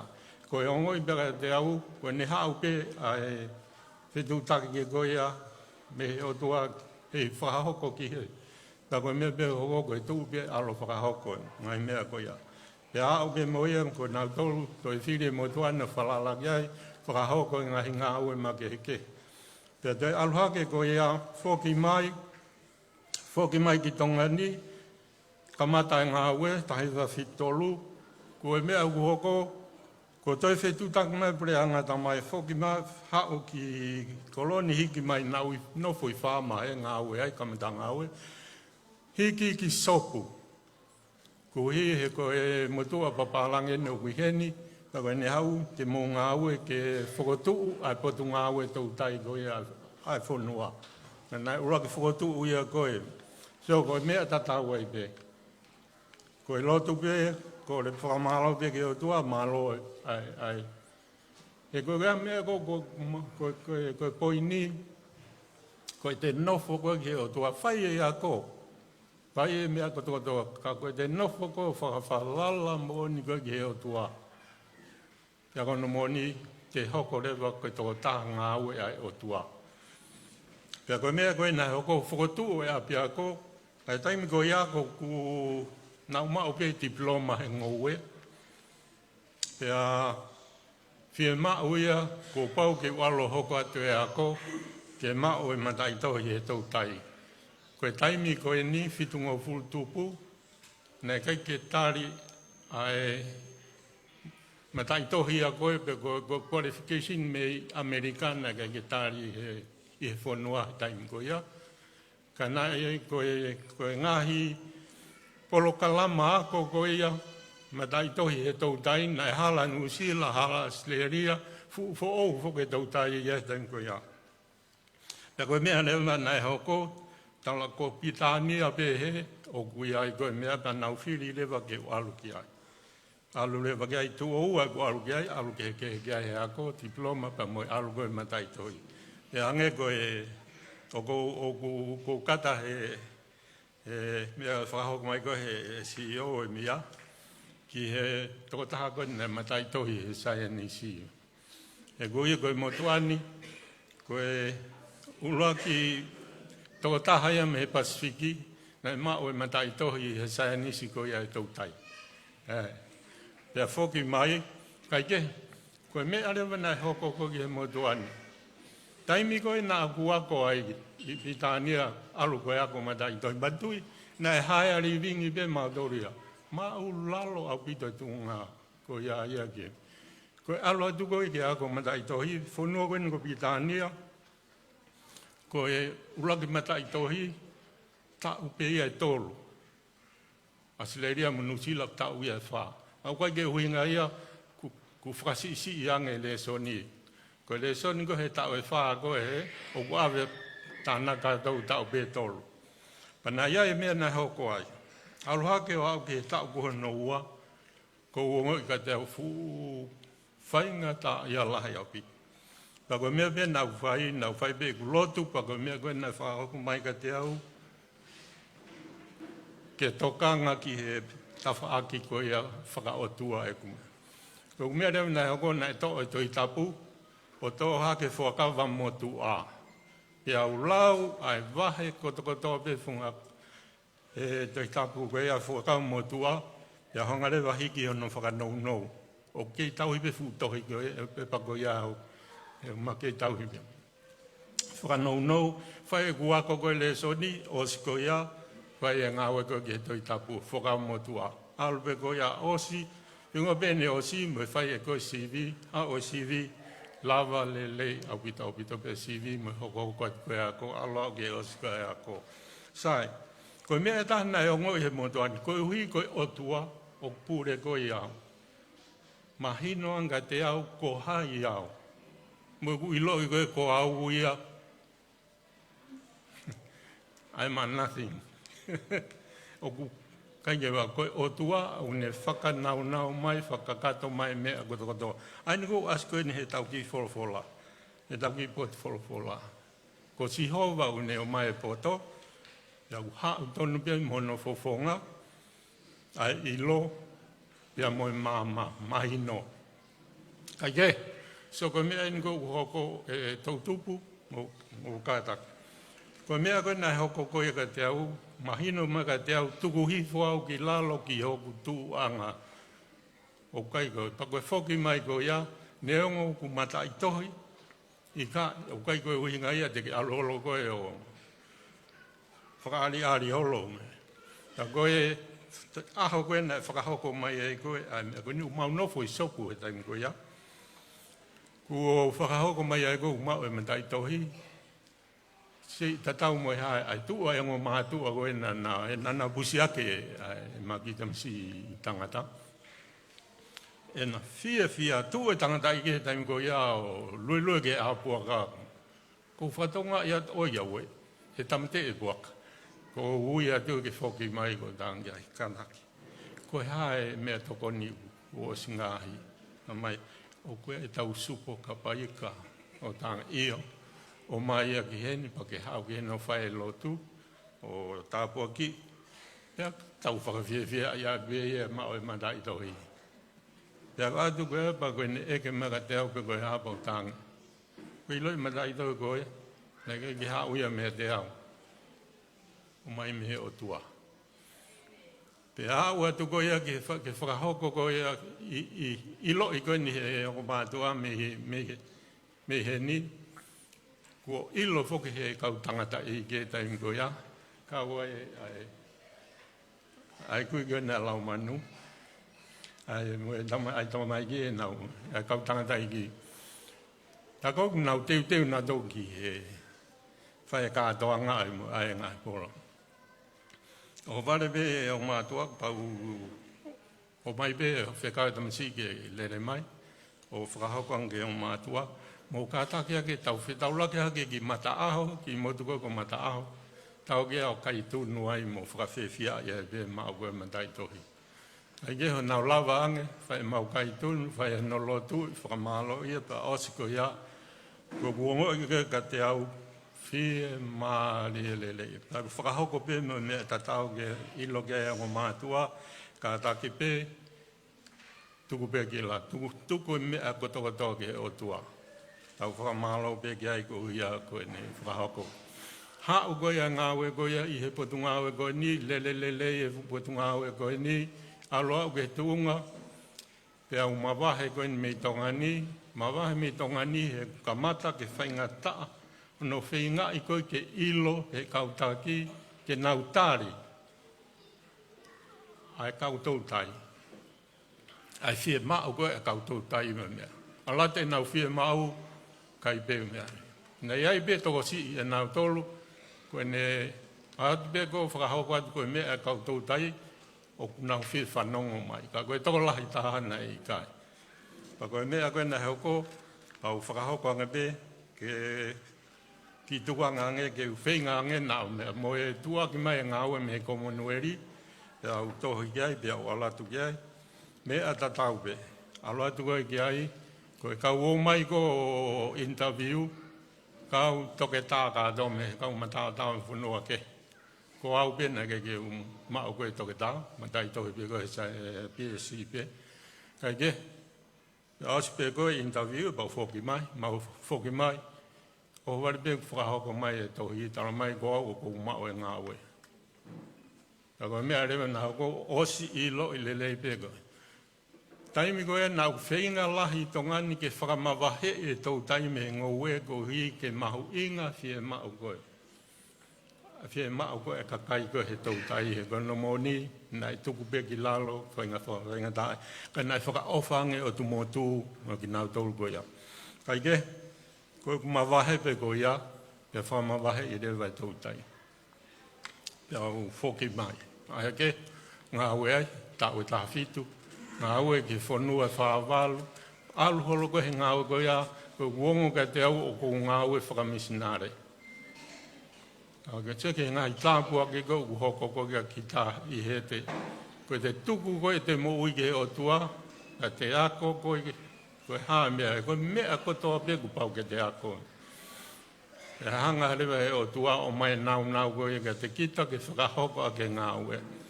Ka kai ke ngā tai, ka koe alu koe a ngā koe ni whi loki me kau taki ka toa mamani mai mea koe ia, te foki mai koe ki Tonga ni, taim koe osi koe pa foki mai, nei ke ki ulotau ki o albi he wharearea, o kai whuke nā tūlau te he ki alu holo o tuuaki au koe e kempeini koe ai. Koe mea koe kai ki usai ai, ia nofo pe ia kai ke, osi e tau e whiha, pa toe mea ange ai e paremia aue. A girisi taim koe au te keki paremia. A girisi o kore, whamore se misi. Mahino peka te au koe tō whia ene mau kore mai ke arangi mua ke whiri, ko ika ke alo. E koe ilo e koe tūnga ue e tō tai tō lalo au ki tō pita. Ka koe ni mahino peka ma tōl ho uhi ngā.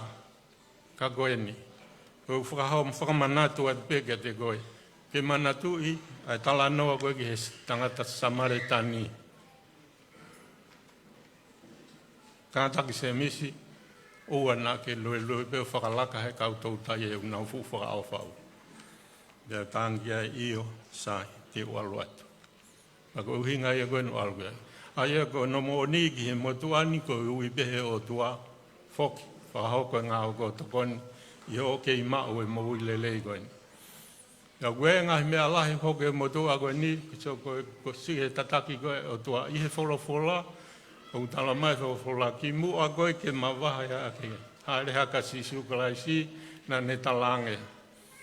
E hau e lau maare mao ni o ni ko mou whakanonga ia. Koe hae whakanonga. Ke motuani koe kamata koe ne mahino ka te au e mea koe ni. Ilo lelei pe he kaunganga au e he siasi. Tongatapu ina. O kai ke uinu e koe kawa, koe ki peta, pe ua, kawa tonga. O kai ke uinu e Fakamalo hi, kai ke uiftapak. O kai ke ngai mea kai. Koe taimi pe koe na u ilo ai koe whakanonga ia. Pea oku ia te au, o ne tala mai ko sino, koe tempare ia o tua. Pea oku ia e lau maari e mao ni o ni ai ko whanong. Koe taimi pe koe na u ilo ai osi, kai ke. Mau pea paanga ke whakatau e umea koe moe. Koe koe mea e umahui ngā, koe mea e umahui ngā utamea. Pa koe whainga nonga ia koe au fu toa to apita e ne ngā ue. Koe ke whainga taa ia ke te hanga tuku atu e. O alu pe moe au koe ni ki he whakanonga. O ne puke kita i he whai to tonu. Whakahoko mea kotoa pe, whakatatau pe e whinangalo koe o tua. Pe ange pe koe ni he wharearea, ma musio i kā ma koko ko ulere o lai tua e. O kai mea lere e mea. Wharearea, mutta tonu ke ulere o lai. O kai ke utari mea koe au kai ke tonu ia. Ke o alo o lai. Kumbia i ki mea lere alo o lai. Kako o wale he ahau whea atu. Whakahoko mai me he ma o ilo pe e pisila. Whakahoko mai ngahi monu ia ko u hau. Pega ngai allowance u hau ke kau wharearea, kau whafafonga. O toki o wharea kau o ase hake u koe fwoi allowance ian. Koe tau e nia, koe tau wharearea e nia e ua, kuna kei ke wilogu o mai e mea koe ia. Kau kai koe huinga ia koe koe hata. Kai ke mahu inga ia te au. Koe hapeki mea koe mau, whai ak pe ia mo ui. Whanau, mo e To'utupu. Koe ako whakaotua. O kai ke whangata ai. Mo whatonga, mo baila, ko o lomi lomi pe taim katoa whiwhiti. Ko o tua, i ka. Ko whana atu pe ki ai. Whana atu pe ki ai. Te ke lotu ki ai, i ha whainga taimi pe, whainga whaunga pe, iau pepe, ai anga koe mo ui koe e motongani. Ia, o kou amanaki pe, o ku iai ene aunga kia ki mautoro. Whaka ofa o pito e Hiva, o Fakamalo heni, i he kau Hiva e whaitu hingila. Sio mau pe televisione, whaofa i he polokalama, whako utoki sio tonu ak bene o kumatagi he. Fakamalo e te tuku mou taimi ka mou lava maa kau he polokalama, toko ni lahe apin. Tau whamanatu mai i he tau polokalama Hiva he pōni, ko e taimi ko e na e halai ene a fio, ai tamatui, tau whaautu pouwha, osi ko e tau e taha pe whakamanatu, pe whia mau rewa ki mau tolu ko e ka inga tonga i Lontoni, toko si abit, ke mau whakataha o Lotu i ai whakamanatu. Ka mea nai hoko, na mau o whai e Lotu, i he whare whakamanatu ko ia o Sion Wesley. Whale Lotu, whakamanatu ko Sion Wesley ko ia i Lontoni. Pea na mau, koe taim ko ia, koe taro whikaulahe a Tongani, ko Kioa. Nei ai, ko ngongo Kioa. Pea nai whailewa whetu taki ke tamai ke ako ko na wako i uta mea na o mai. Na mau wako Hiva, mahalo na e hoa e tolu be wha. Ako ko ia Hiva, koe polokalama Lotu ia koe aho ko ia. Ia mau whakataha lewa ke whai Lotu o whaiwa na iai kātou pe mo siasi kau pālangi mo. Whai kātou e madolu a Hiva, ia kau lewa a ana uloka. Na iai he taimi koe, whakahoka ne ako, mo i tamai taha o kui se atou tai, pure o se atou tai na e whakahoka na kau lewa i he lau koe whola, ako madolu Hiva. Pako ne osi ko ia, ko manatu i lelei, e mautu u whakataha pe, mo e talo whikaulahi, mo e hau ai tangata e ki whaiwhikau pure ko ia o siasi, hau whakarea mai. Talo whikau, whakamore more. Kau kore atu. Nā ke whakahauka whoko mō hau me wheitu ke heke. Koe ai koe aho whia nā mō wako Hiva i ke mō. I kai, mawe nai hau ai tolu ko apu ke hua wha.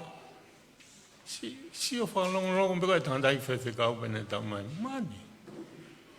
E kono mō ni nā nau o ngoi au pita o pita. Whakalau maare mai tawatatu ka ele. Sai ko e Hiva. Ia tangi. Io, oua pe tolu pe wha. Ko ia. Kai o te ke hoa ki ai whaiwhikau.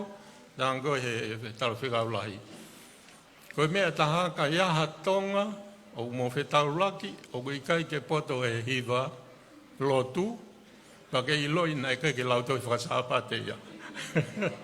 Kai ke whakata pe. Hea aluai. Maa te u whakao te aki. Ko e whakamuimui. Ka pau te mō si o beke la i tā koe ni ko he turikoe. La i tā koe ni he turikoe. Ko i tui tapu. Mo i motuani. Pea mo ene a fio tupo uono. Ko i taimia na e whanofo Vatikani a Vatikani mafi. A isiasi katolika. Pea nā ku Moimoi wholau i he nā fifio. I Loma, kuhi koe whia mao ke iai a ene a fio, e nā whiwhio. Te a, e nei whaka osi ko ia a e whakanofo, o ha ko I loto, ta ko I loto. Pena I whia maurewa ke whakahoko ai whakataha ma ke he ene a whio. Nai toi whakawhia awa toi pētanga motuan. Kai ke, hiri a I aho koe taha, hi fwoi motua me I olunga me loki, ki lalo ki wharekai koe ho tere ke mau koe ai whakapongpongi. O tū mai ai kauwhine eiki koe a nau Moimoi koe a ki hen a whiwhio. O nā ui mai semis kātaki. Hawange o aluat koe ha. Kai mau ai koe ni ke whakahoko atu ki ati koe mea ofa ene me ene a whio tupo uono. Koe hae mea ofa. Koe tāpe koe tui e tolu. Koe ha. Koe tāpe koe mea whakaambaha ke lewa ko whakaati ai koe. Koe tā mai. Koe tā o e tui e tolu. Tui tapu. Tui o Tonga, moi tui Folaha. Kai kehe, ka koe whakamui rewa, nai toki pekia, ai tiuke koena o Edinburgh, ai Husepani te koe o Queen o Pitania. Ka nā ma whetaulaki, nā mau whetaulaki o I loki I whakaosi I Malta, e whakataha I Malta, I he wa wheta whitu, koe ngā ue peke ai. Koe ngahi mea kātoa koe, seo ko mou whatau ngai, koe mea koko tala noa ki ai To'utupu, ka mata me I lalo, koe alueni ko au ke tumu koe ni. Ko au ki ai ngā ue e motuani, koe whakatātā bea ka ki mautolu, ki hui, e koe no hui ngā taha pe, koe tau tui koe ia ki otua. Koe otua, kene hanga foki atu e ilo, ai poto, le tene kone, pa e hao ke mea no fofonga a ilo, pia moe mahi no he mea kotoa pe. Pa tene ave ki mautolu, ki e peitu kotoa pe u pinangalo ki ai. Pa ko amana ki pe u ao ngaini, pia ki mautolu. Famalo lahi atu sea. Alo.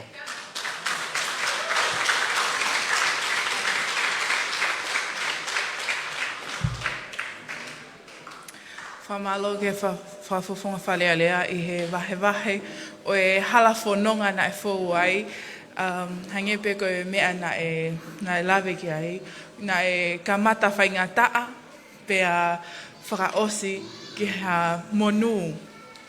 Ka koe toko taha pena ne acknowledge koe otua. O ne ako mai ka teik tau tolu. Neonga pe koe hamea hoko he tau mo ui. Tuku pe tau whalala ki he eiki. Pe au mau tala monu atu se misi whakahau I he teuteu e whili whalealea ku amanaki ke hoko. Pe au ne tau tala mai foki. Koe I he anga koe ai population demography pe koe kalafi ko koe ai tokolahi koe whanua. Koe tokolahi taha ko koe I he ai kulupu kakai ko koe I he tokolahi e whanua. Koe To'utupu. Ko ia ku mahu inga ai whili a To'utupu. Pehepe foki ko semisi whakahau. Ko e former Minister of Fisheries. Pea ku tau whaamu ke puke ato ai toko taha Folaha o ne whawhongai a ki tau tolu. Ko tau pole anga ia ai whanau tama mei Folahani. Ko e Hiva hoko te tau whanongo ai ke he Hiva e o mai he siasi o Tongatapu o Folaha. Pea hoko ki ai a Hiva e siasi Wasiliana Tawataina o Tonga no ke tulu. Pea whailewa a lea Fakamalo e whiuluaki taulanga. Pea hoko ai Hiva ai sisuko e whetu ngila pea tautoku whakama opo. Whawheen ai Hiva e siasi Tonga Tawataina Folaha kine o mai e tau Hiva.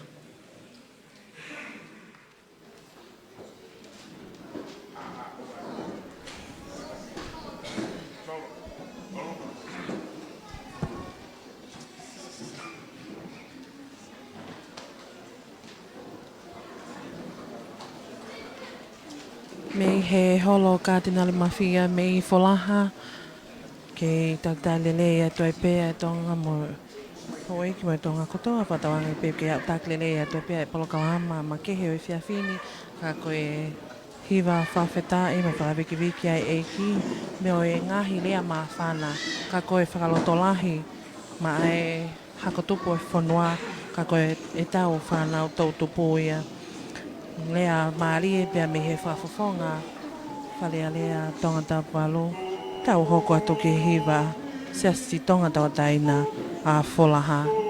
Whakatūtonga ia e taimene.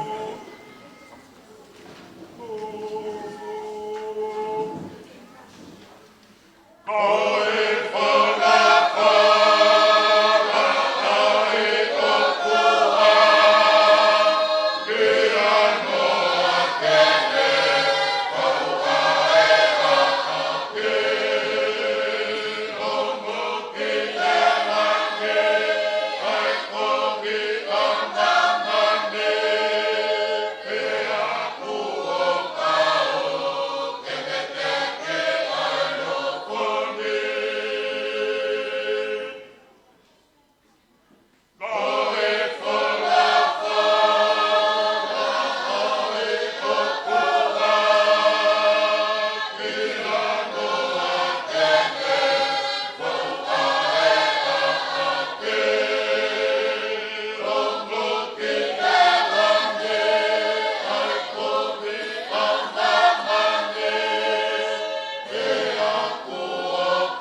hei le o whakamawhana ia me he lau tokai ano.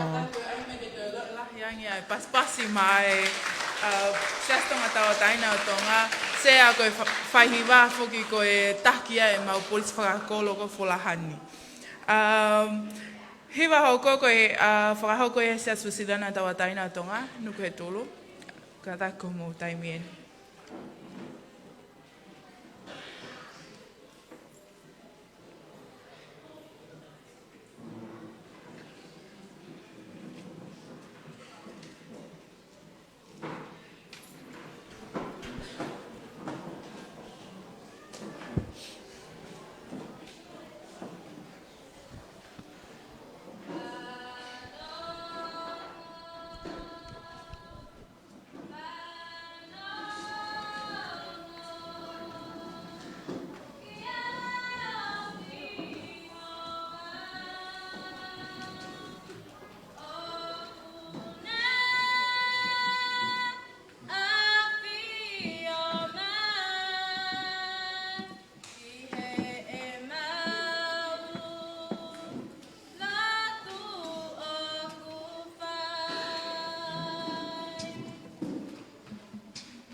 Kole ke u talangofua ki he polokalama e fiafiko ni.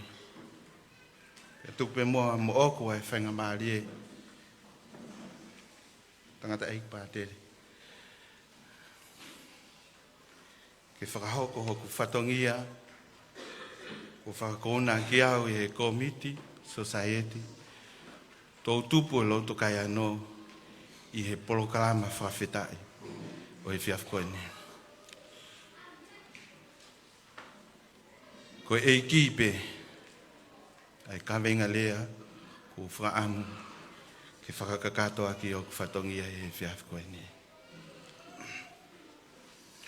Tuku ke u whamalumalu atu i he ngahi tala au whaki ko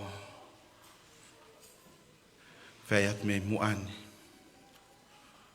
Tuku ke u Moimoi atu pe i he ngahi lea maari e o whaka inasi pia whakakoloa aki ai To'utupu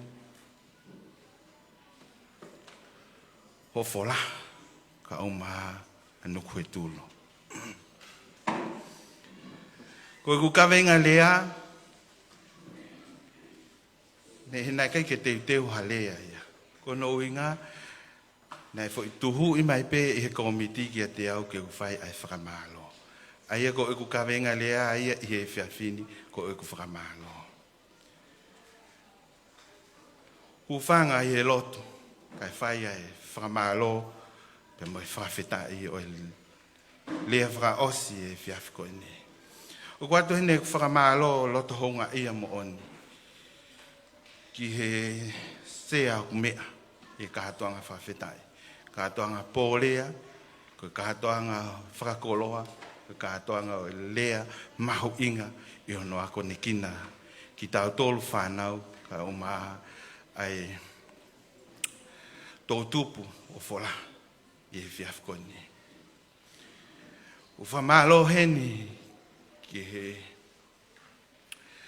whafofonga whalealea o ne whafofonga i atu ai wahenga Tongatāpu walo. E tuku taimi ko ne tari lelei ai kore, he kui kai ko fufua kore ni ai To'utupu ki he whafofonga whalea lea.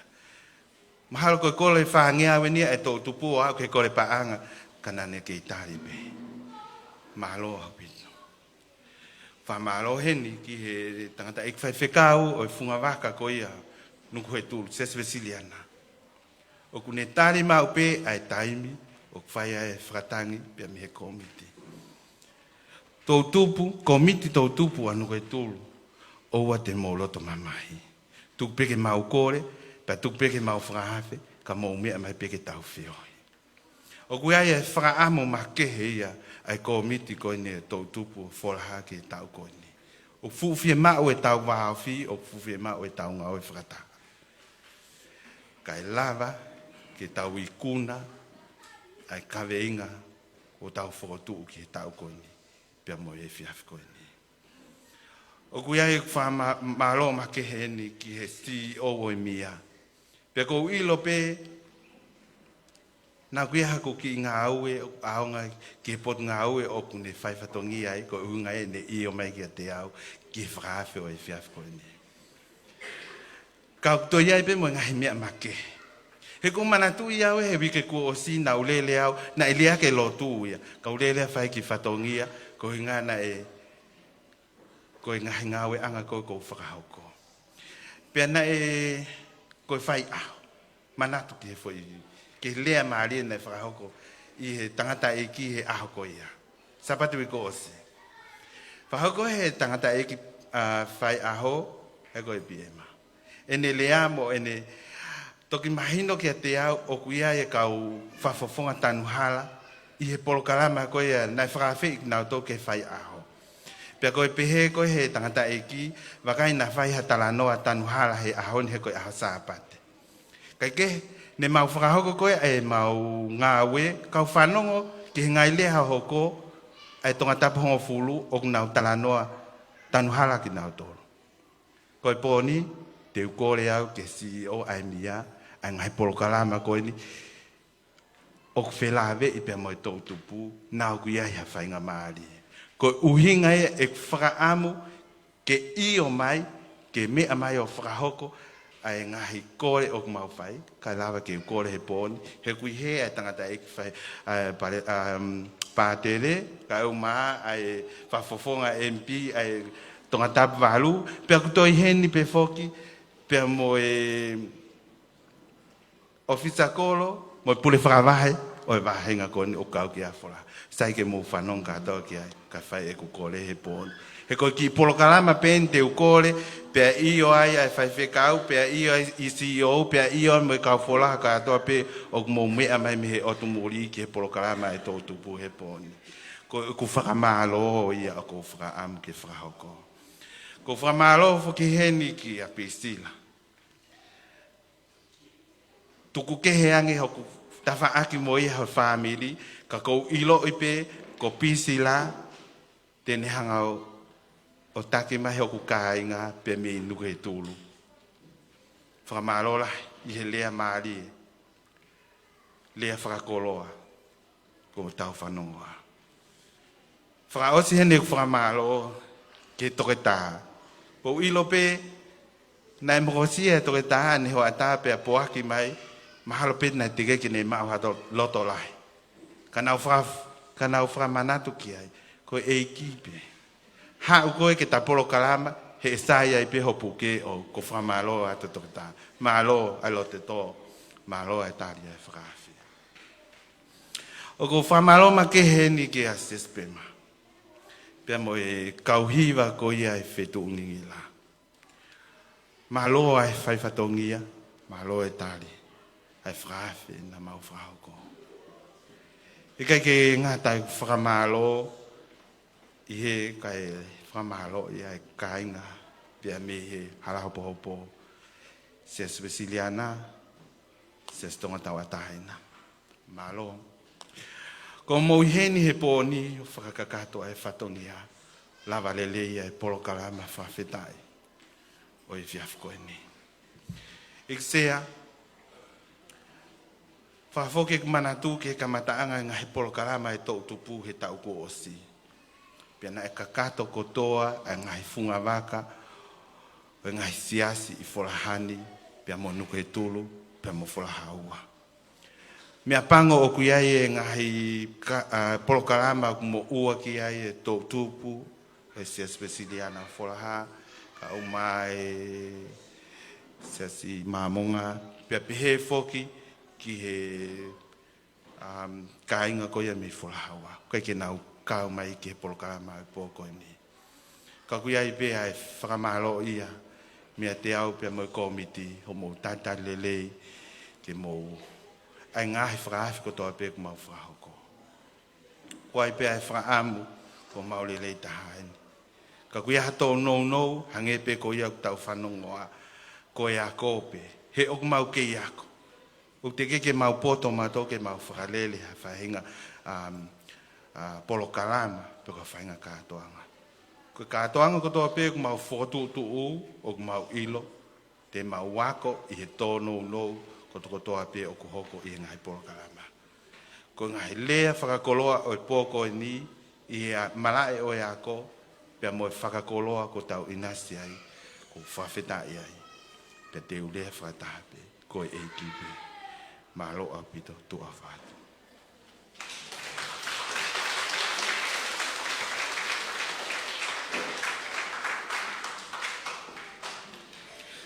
Pepe fok ai ki whamalo wawe pe ke kau sponsor na nau sponsor mai polokalama ko ni. Hange koe mo mea pe ke ai koe Palesiteni, koe tahaya kau major sponsor ai Nia's Kitchen mo e Venice Superb na nau tokoni e whapaanga e ngahi polokalama, ngahi mea ngā ue o e polea ko ni, peha e whamalo ke Netalia Beautician, pehe ke Lufe boys, family, Lufe family, he nau tokoni mai whapaanga ngahi mea ngā ue laiwi pehe ke he teuteu o e whiawhiko ni. Te tau hoko ai lewa ke he whaosinga o e tau polokalama e whakahoko ia e he sisu ko e whetu ngingila. whawhene e kauhiwa ke na o mai tau hewa whaosi. Pea ka hili beia e hoko atu ki he whakamā opo opo.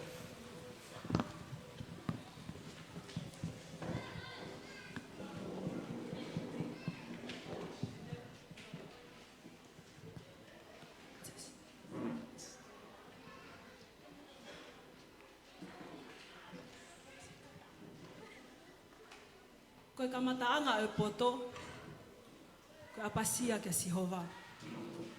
Pea koe awhe me he kovi, koe te mauia e māma. Fakafeta'i koe o tua aku tau lotu ki ai, koe o tua aku lahi. Koe poto, pea mo ilo me aia. Koe alifa, pea mo omeka. Fakafeta'i, te fakafeta'i. Ka inga o folaha, sea. Koe ako, ke hoko koe whakoloa. Ka koe hiva o amana ke mau whakahoko atu. Uki kai hataha, e tatau pe mo sisu. Pehee Palesiteni, there's no one else like Jesus. Ko sisu, e mo ui, koe ako iau whakoloa.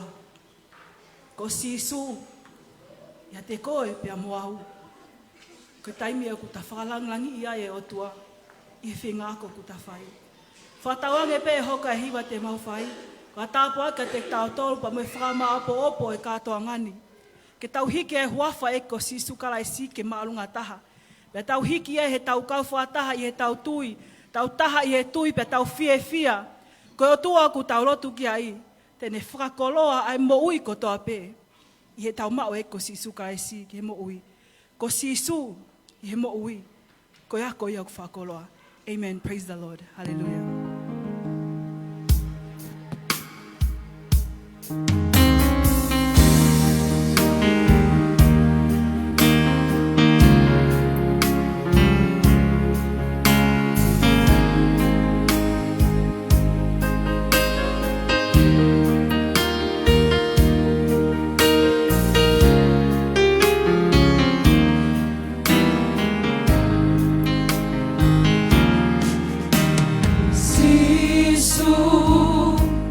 Ikaya toe taha, ikaya toe taha, e tatamo koe, e tatamo koe, e tatamo koe, e tatamo koe. Sisu, sisu, ikaya toe taha, ikaya toe taha, e tatamo koe, e tatamo koe, e tatamo koe, e tatamo koe. Ikaya taha, ikaya taha, tatamo koe. Tatamo koe, ikaya ta, tatamo koe, sisu. Ikaya mo tataha, ikaya ta, tatamo koe, ikaya ta, tatamo koe, ikaya ta, tatamo koe, sisu. Sisu, sisu. Okumawiki koe, okumawiki koe, keke maolunga taha. Sisu, sisu, okumawiki koe, okumawiki koe, keke maolunga taha. Keke maolunga taha, keke maolunga taha, keke maolunga taha. Mauhiki koe, mauhiki koe, ke maolunga taha, mauhiki koe, ke maolunga taha, mauhiki koe, ke maolunga taha. There is no one there.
Fakamalo ke sisu ko fetu ngila e hiwa fa ofa ko ni.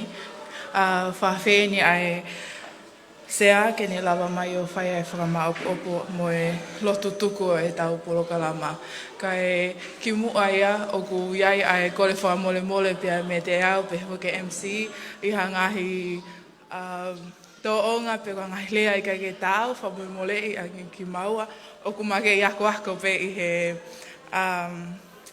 ngahi tō whatongia koe ni ko ilo pe mahalo koe taimi hoko e mato e hange pe koe lawe e kaulea ke i ako pe. Mahalo whawhea e sea.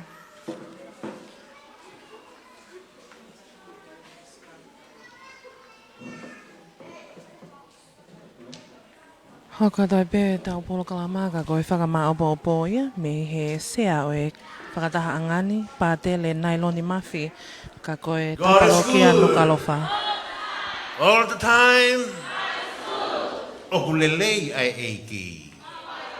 Ma'uai pe, Fakafeta'i. Hongo ia lawe mai, ka koe mala mai e huelo maoni oni o e lau maari e maoni oni. Ne wei e whakakaukau pe a moe loto. Wei mo tau lau maari e ke tau Fakafeta'i.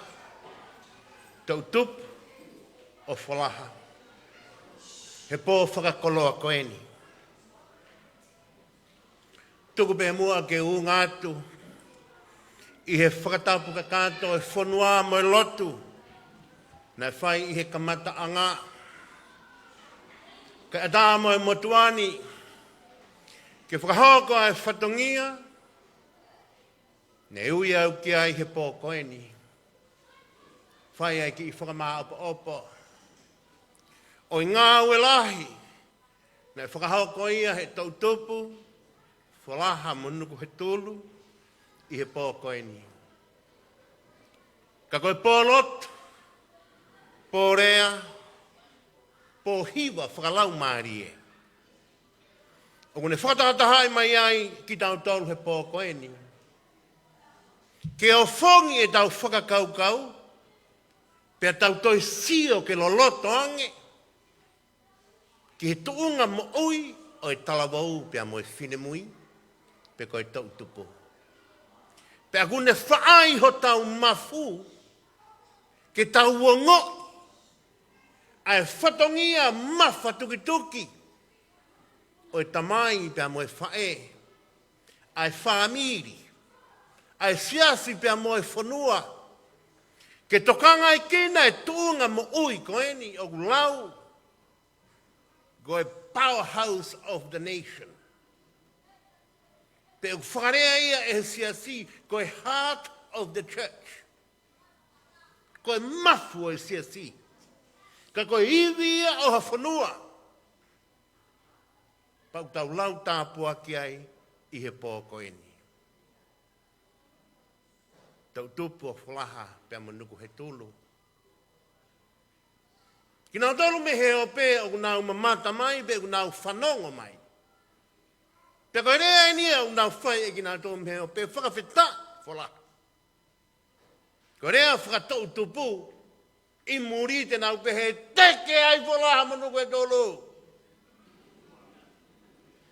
Koe rea ai ki nau tolu o ku ki he matu'atua nge kore ai Palesiteni ke aho. Kore taware koe. Pako Fakafeta'i ai he aho koe ni. Ko hinga pe he ku tau tu'u whakataha. Ke tau pou i. Te tau whakaukau i o mak tau tolu ke whakamaha po aki. Ai ngā ue mahu inga o e pō koe ni. Ki tau whakamaha whanai. Ai talavou pia mo i whine mui. Empower ki nau tolu. Ki hange e koe lau. O i ibiseri koe ia. Bika tohi ngā au e kau apostolo. Mau tuha ke talavou mo i whine mui. Pia mau whaka mo oni. Ki he mea mau mata mea tau wheiva. Mo whanongo ai ia te au. Tohi ngā ue e kau apostolo, une whakamanatu mai e ke talavou mo e whine mui, mou tū ki o lunga. Pea mo whakamooni, ke ngahi mea kotoa pe mo mata mea tau wheiwai ia te au. Fia hei wakai hifo ki he polo kalama. Ai ngahi pou kotoa pe, kua whai he kau tangata, me kau whine mahu inga koen i society. I ngahi tuunga, me ngahi whatongia, me ngahi lakanga, kau nau whai ai pou, ki To'utupu Folaha. Pōko e ni Folaha, tau whanongo ki he whakamoon, ka koe testimony, whakahoko i e semis, maa ki tau tolu he pōko e ni. Te aku kamata pe ia me i api me he upbringing. Me ngahi mea katoa pēnā e whehangangai mo ia he mo ui whakatala mau. Hoko atu ai pēk he ene ako, mau ai ngā ue, mo e tuunga o iai i he aho koe ni. Pako ilo i whakapapau, koe mo o ni. He koe mea ia ku tau mātā tonu, pe tau mui. Whanongoa, ai hala whanonga na e fōwai. Pea mo e whakatua me rie, na ane whai, he ngāue ai ako lotu. Mo e lau tohi whakasāpate. Pe ikai ma wahe ai, a ene whakakaukau, pea me he otua. He aho kotoa pe o ene mo ui, pea mo ene whai whanonga i taini. Pātelon mafi, tauhi palokia he palokia nuku alofa. Kou manatu ke tau tā hiva ua, nau i he holo koe ni, ka ka holo motu awa sangato mate o. Taim nau kei tare kitai i he lātaki ai tai osi. Pena whai e gurea, pe haonga mai e rea meitua, ai whiwhine na e rea meitua. O kuke e tafu afi koe i Folahani. Koe ne ongo pe ke hoku te ringā pe au peheange. O kai ke tau tafu afi au i Folahani, o kou tafu afi au i a Sesu. Hiva wai. I kai ki aha amanaki e teu pātere, ke u tafu afi i a Sesu. Aho koe ni kou toki whakamooni ai, semis, me he hiva ua, kou toki whakamooni ki Folahani, ke whakamahino ka ki nā tolu o kou tafu afi i a Sesu.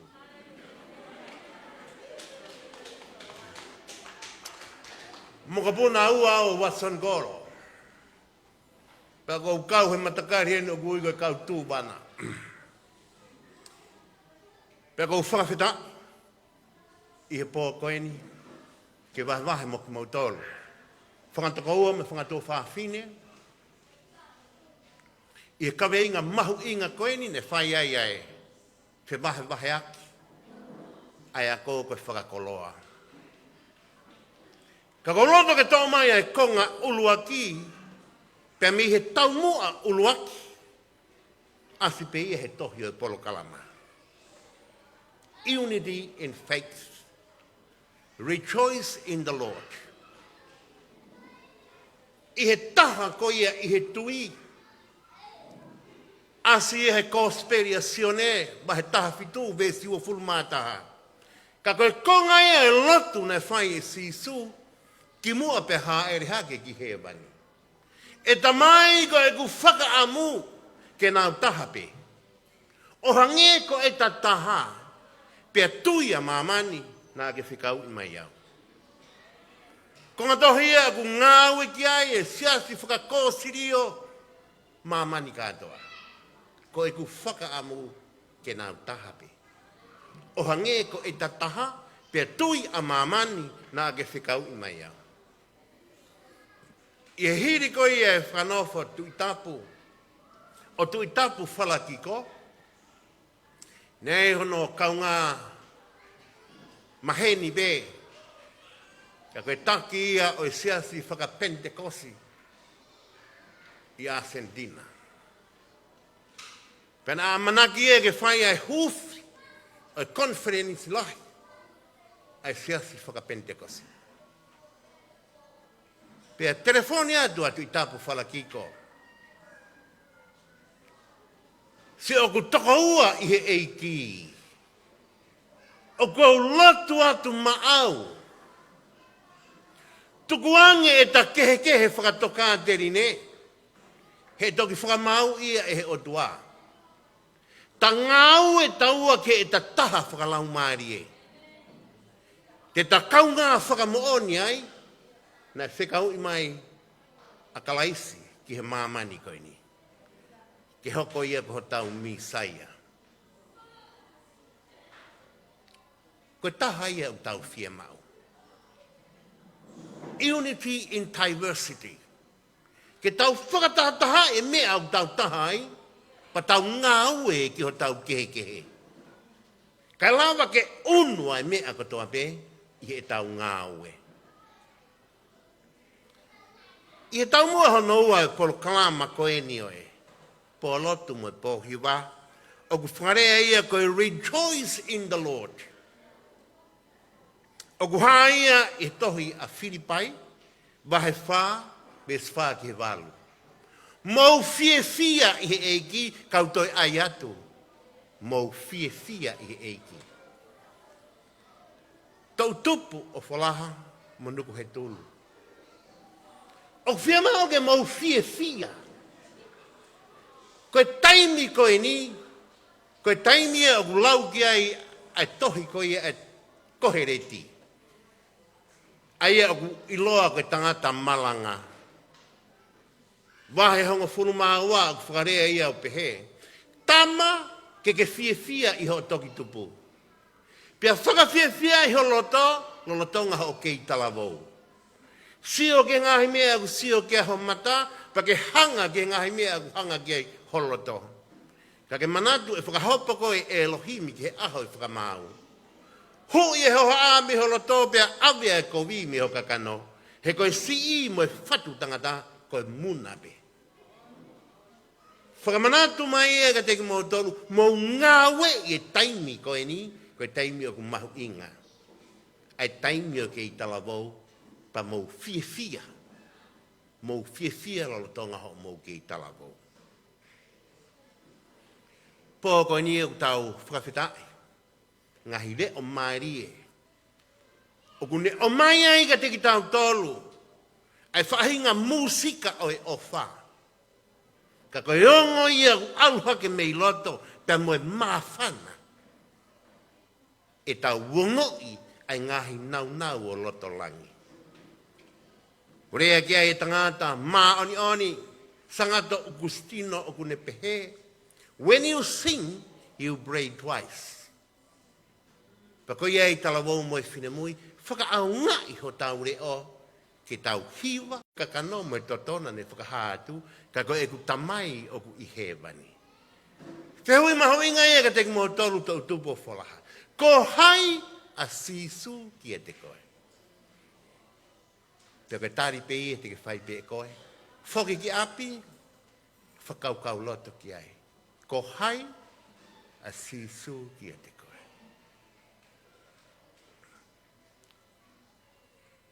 Aha koe ni e tau mawhana pa tau fifia. Ko hipehe tau whakamooni. You can do it. Palesiteni, o ai foki. Pe e toko fiha. Pe ko hai e hau. Lau maari e ko maulanga e ki mautolu. Tau ko si pa mo e tauni. Ke langa whakalakalaka. Ha folaha fo ou. Tabe ngā ue o tau whai ke To'utupu i he lolo tongani. Koe mea ak whekau aki pia mo e taloni. Tongatapu. Pakapau te tau whehui, koe hā koa e taloni Tongatapu. Ko tau atamai.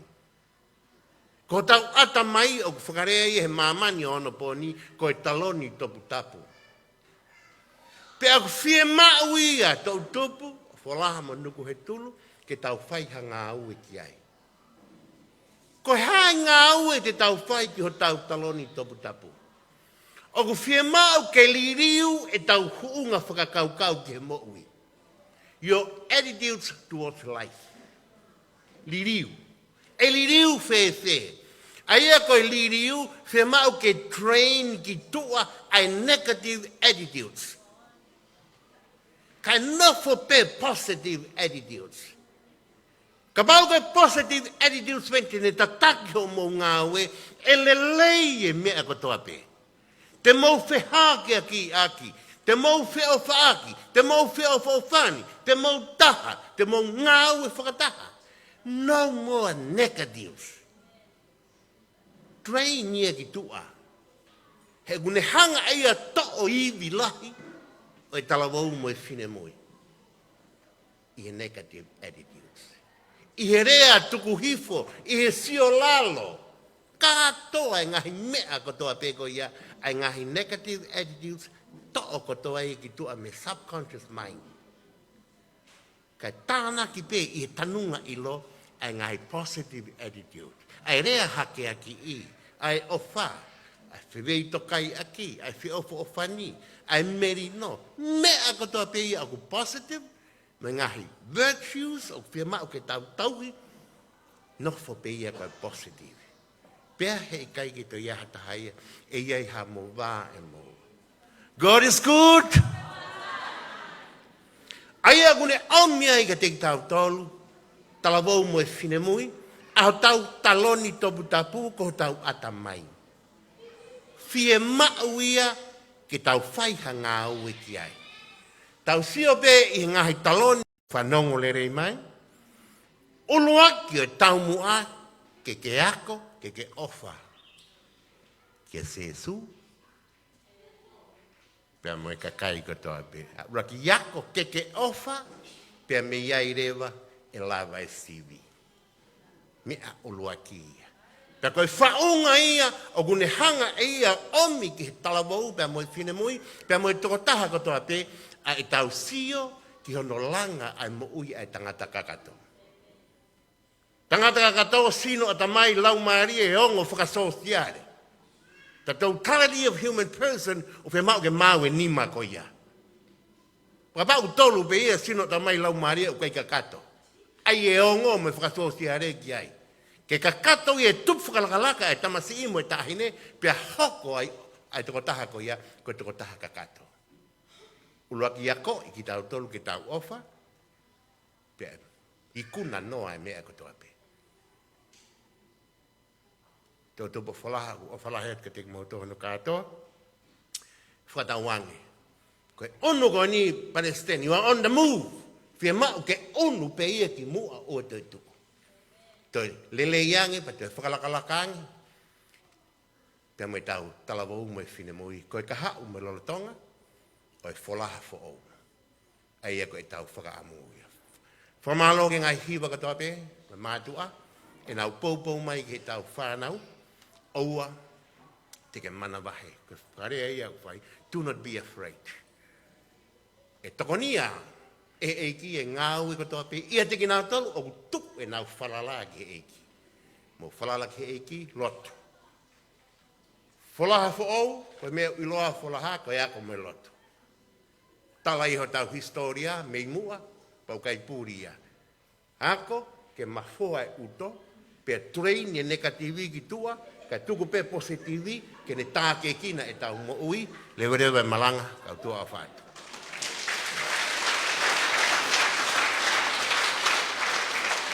Kore pe ke tau Lotu. Ke tau Lotu, taha tolu tāpu ke tui mafi o hea wani mo mamani.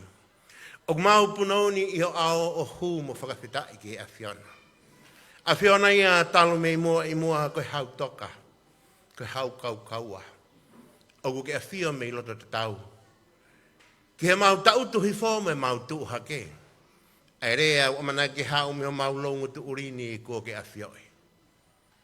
A whio o whamai, ki he kaurea e pō koeni. Tāke kina ki nau tolu, i fua whatongia u nau whai i he whanua bea moe siasi.